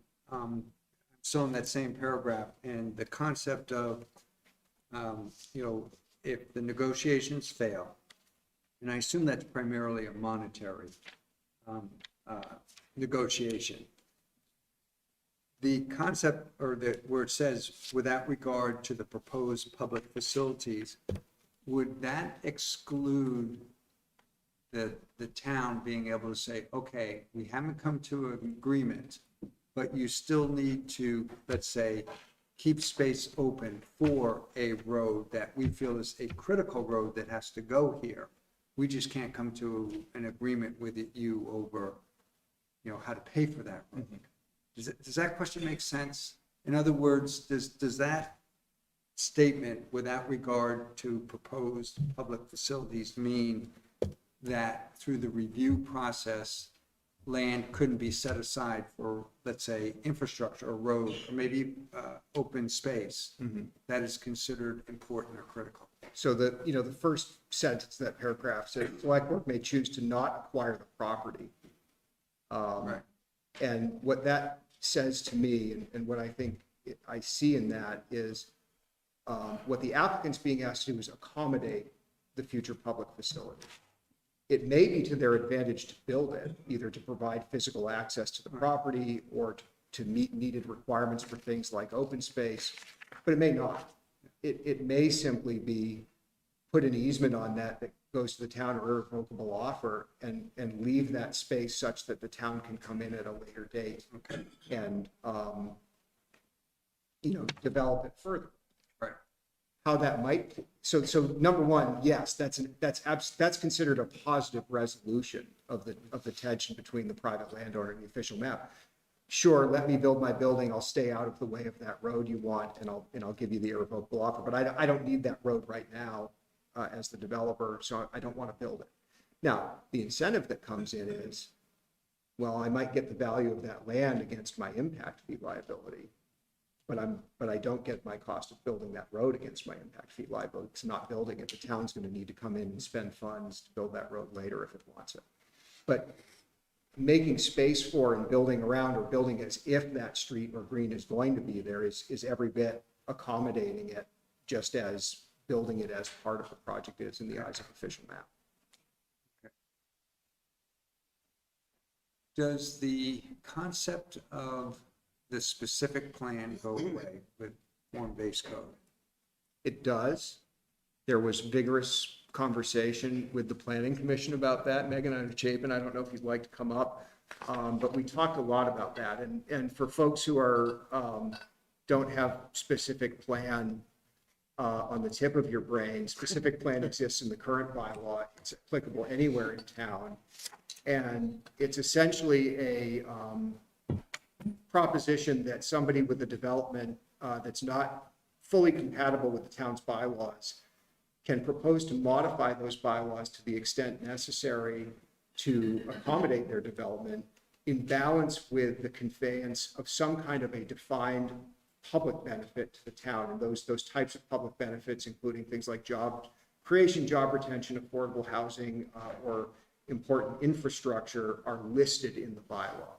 So one of the conversations the planning commission had was, we have this really, very prescriptive code that has a lot to say about how new development will be built. Do we want to keep the idea of specific plan in this district? If somebody, somebody could sort of say, well, I don't want to follow that code. I won't follow this other code that I have developed in exchange for one of those benefits. And the planning commission arrived at the answer, no, remove the specific plan option from this district. And Megan, you might want to talk a little bit about that conversation and why. Right, I think a really big reason behind that is that the form-based code kind of is all of our desires in place. So the things that specific plans usually have to compensate by kind of going above and beyond in order to get some things that the town wants. Rather than going through that sort of very circular process, we lay it out on the table and say, these are the things we want, and this is how you do your work in this space. And so it just really seemed, essentially, form-based code is the master plan for Taft Corners. And so it seemed very counterproductive to then say, oh, sure, you can do a specific plan as long as you give us a bike path, right? When bike paths are already in the plan. So that's why we came to that decision. That's a great question.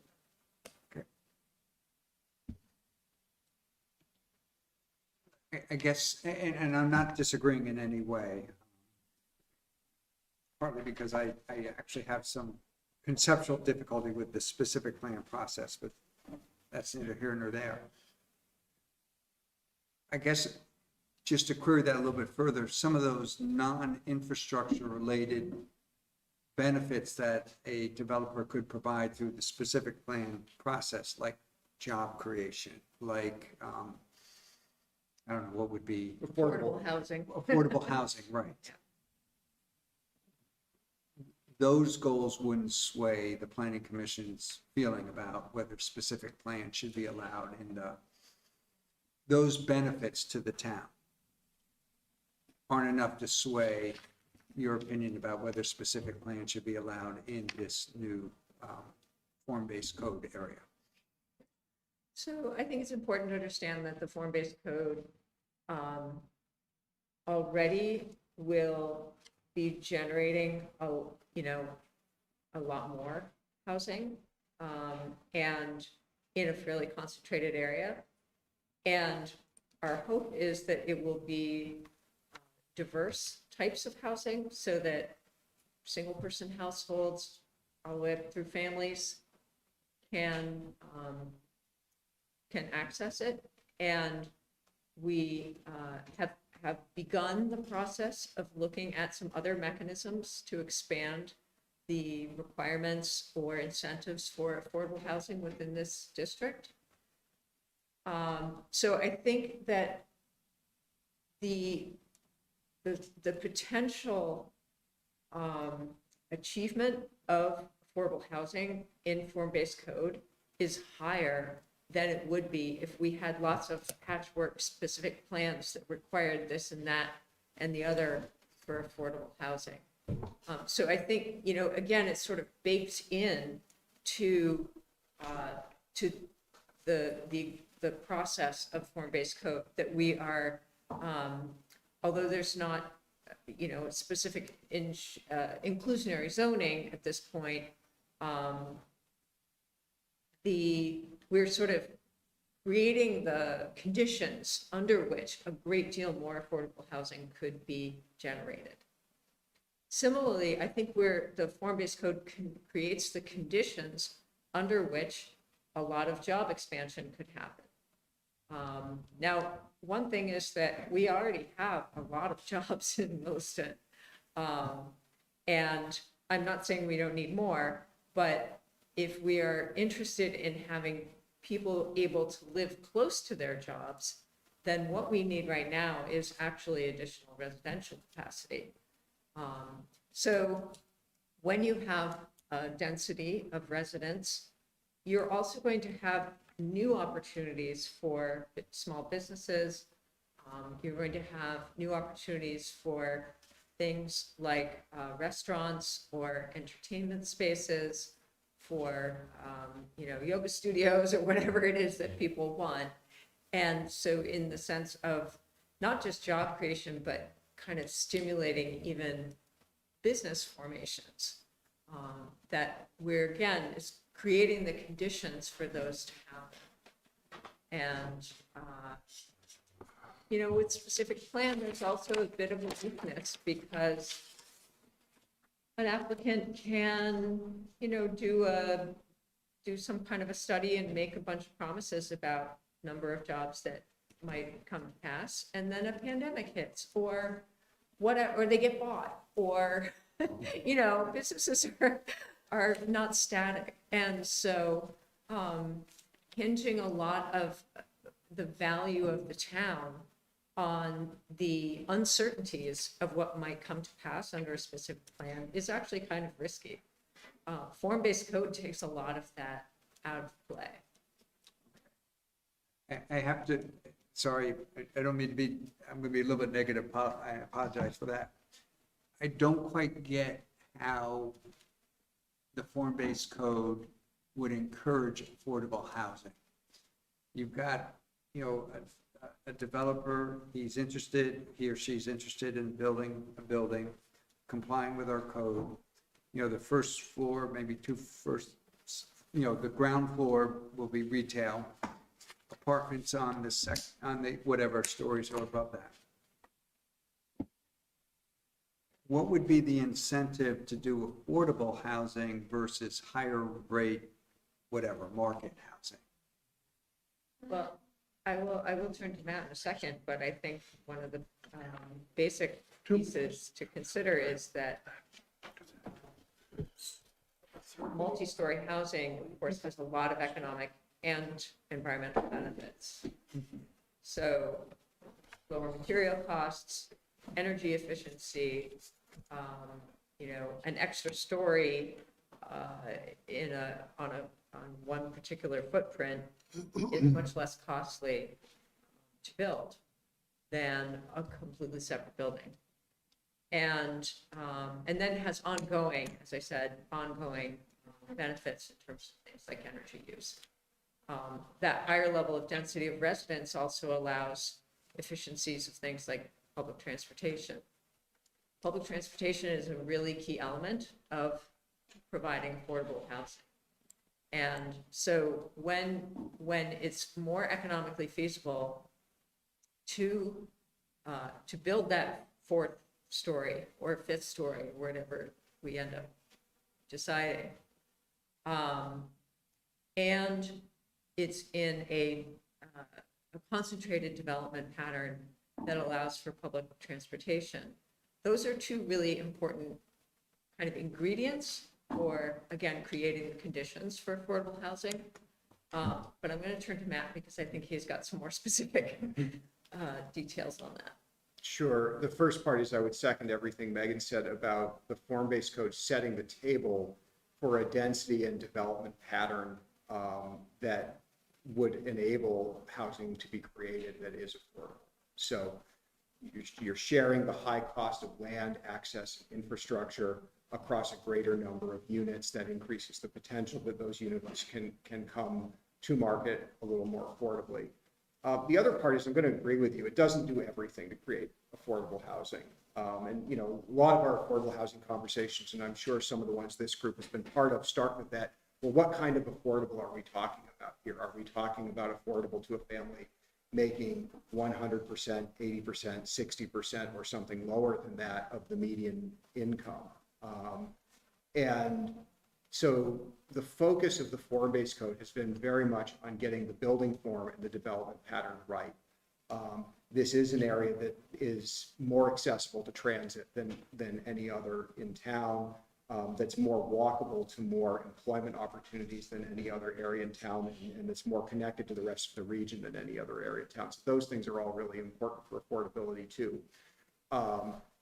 That said, there's a recognition from the Planning Commission, and it's in the overarching issues section of the vision plan and talked about a little bit in the transmittal, that the town still has work to do in terms of achieving its goals, that Williston be affordable for everybody in the region. And I think more pointedly, it often gets talked about as, you know, I want the person who's, you know, working behind the cash register at Shaw's to be able to live in the town they're working in. And that's quite an affordable level to be looking at. It's going to involve partnerships with people like the Champlain Housing Trust. It's going to involve accessing, you know, federal funding and tax incentive programs and economic development and all kinds of things that are of a greater complexity than Williston has traditionally taken on. And we're going to look at some other regulatory tools as well. So in our work plan with the Chittenden County Regional Planning Commission for the upcoming fiscal year, we're talking about having a housing needs assessment performed for Williston. I don't expect it to reveal a whole lot of surprises. Housing is very expensive in Williston and in the region, and there's a need for affordable housing. But the reason to do that is because statute says if you want to do something in your zoning that actually requires some percentage of certain projects to be affordable, in other words, what's referred to as inclusionary zoning, if you want to even consider that tool, you need to have done a housing needs assessment. So we put that in our work plan because we did identify it as an outstanding issue in the development of this code, so that the town and the select board in the near future would be in at least the position of considering adding that tool to its toolbox when it comes to the creation of affordable housing here and throughout town. But here in Taft Corners is really where the opportunity is. So it sets the stage. There's more to be done. One of the things that there's more to be done, we're already planning on doing. Right, good, thank you. I am somewhat, despite my negative comment, somewhat encouraged there might be tools that can be used to facilitate affordable housing. So thank you very much. I think it's time we can wrap up tonight anyway, and we'll look forward to 2 weeks from tonight to continue the story and our education on this. And then the third meeting, we'll hear from those who have different opinions. Thank you very much. Well, thank you. Thanks. Thank you. Thank you. So I'll move on then to the police retention incentive 2022 funding, and Eric's going to give us a short presentation on that. Yep. Thanks, Terry. Just get the notes back out here. So the board might recall in its March 29th meeting, it approved a hiring and retention incentive for sworn police officers that's scheduled to occur over the next 3 years. The first payment is scheduled for this month in May, and prior to each disbursement of the funds, the select board is asked to approve the source of funding. Staff has analyzed the police department fiscal year 2022 budget and projected spending for the end of the year through June. Through this analysis, staff anticipates the current budget can cover the retention incentive payment totaling $40,200. This includes payroll taxes and retirement contribution required. For the board's consideration, the other option would be looking at some ARPA funds or a combination of current budget and ARPA. The suggestion staff has, is since our current budget can support it, looking to move in that direction if that's the direction the board may want to move in. If the board wants to move in that direction, it's in the budget, so the board wouldn't need a motion, and the staff would look for consensus. Otherwise, to look at any ARPA funds, a motion would likely be in order. Thank you, Eric. And so the staff recommendation is to use the funding that's available in the budget for at least this round of payment. And is there any objection to that? Nope. This was just leftover. This was the funding that we have from not having people like staff from the year. Is that? Yep, exactly. Shirley did a lot of work with Chief Foley and Lieutenant Moore to look at how spending was, and they're fairly confident that there'll be enough to cover this, and then there'll still be left over in the department that'll eventually follow the fund balance at the end of the year here as we try to figure out where our spending's going. So there should be adequate funds there. The staff's pretty confident. Okay. Sounds like we have no problems with that. Very good. Okay, and then moving on to the temporary event permit. This is our maiden voyage on our brand new policy, and we'd be looking to see whether you have questions on this. Eric, why don't you give us a little bit of a brief rundown on this? Sure. So I got these materials beginning of the week, so I printed everything out for the board. I had sent some along yesterday, and then I got the Chief Foley's comments today. So as you might recall, the new ordinance is going to be in effect as of June the 4th, the 60-day period after adoption for any permissive referendum to pass. So this event is our first one to look at from LLB. They're planning their grand opening coming up on June 9th to June 12th. So I think Aaron Dickinson in the manager's office are putting together this permit application to follow from the ordinance. So this was good for us to try to taking the elements of the ordinance, then we would need to consider and have the applicant put this together here. Given it's over multiple days and the scope here, there is discretion in the ordinance whether the manager would approve one of these applications or the select board. And given these elements, staff felt it was appropriate for the select board to consider. We also have an outline of what it would look like over the events planned for those few days for the grand opening. And then you have comments from Fire Chief Collette and Police Chief Foley on this event. Staff's recommendation is to consider granting the permit, but with these conditions that both of our chiefs have outlined, primarily with spacing of tents, for example, a stove demonstration, making sure there's adequate fire protection and physical barriers putting in place for the isolate motor vehicles from pedestrians, and a couple other comments that are passed. So happy to answer any questions the best I can from the application and staff's comments. Otherwise, a motion suggested for the board to approve this permit with conditions as proposed by staff. So has the company seen the conditions that the fire department and the police department have recommended? I was going to plan to pass around to her this morning. Or tomorrow morning rather. I previewed that. Felt these weren't essentially substantive, but anticipated that there would be some comments from police and fire. They're aware that those would likely be coming. Questions or comments? I'm good. You're looking for a motion then? I'd move to approve a temporary event permit for the LL Bean grand opening. Your second. Second. Your discussion on the motion? Nice job. Yep. Good company. Exciting. All those in favor of the motion say aye. Aye. Aye. There are no opponents. Moving on then to other business, and we have a catering permit request. Just bear with me a second. Lots of papers. This is a wedding, Isham Family Barn, memory, in June.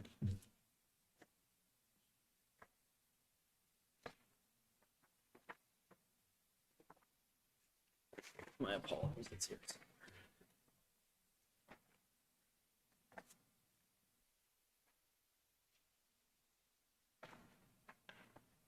Probably on the bottom. There it is.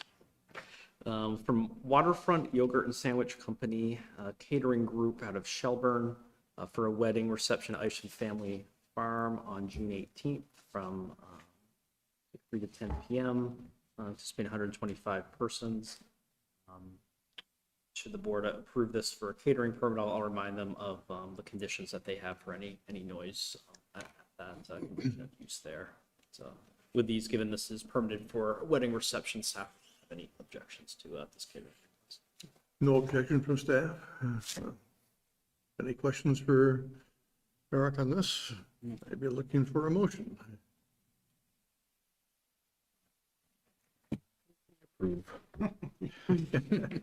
It's for a second. Second. Is there any discussion on the motion?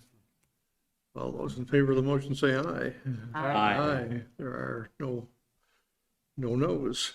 Any other business to bring forward tonight? Thank you for your attention tonight. It's a long meeting, but we'll do this again on the 17th. So thank you, and we are adjourned.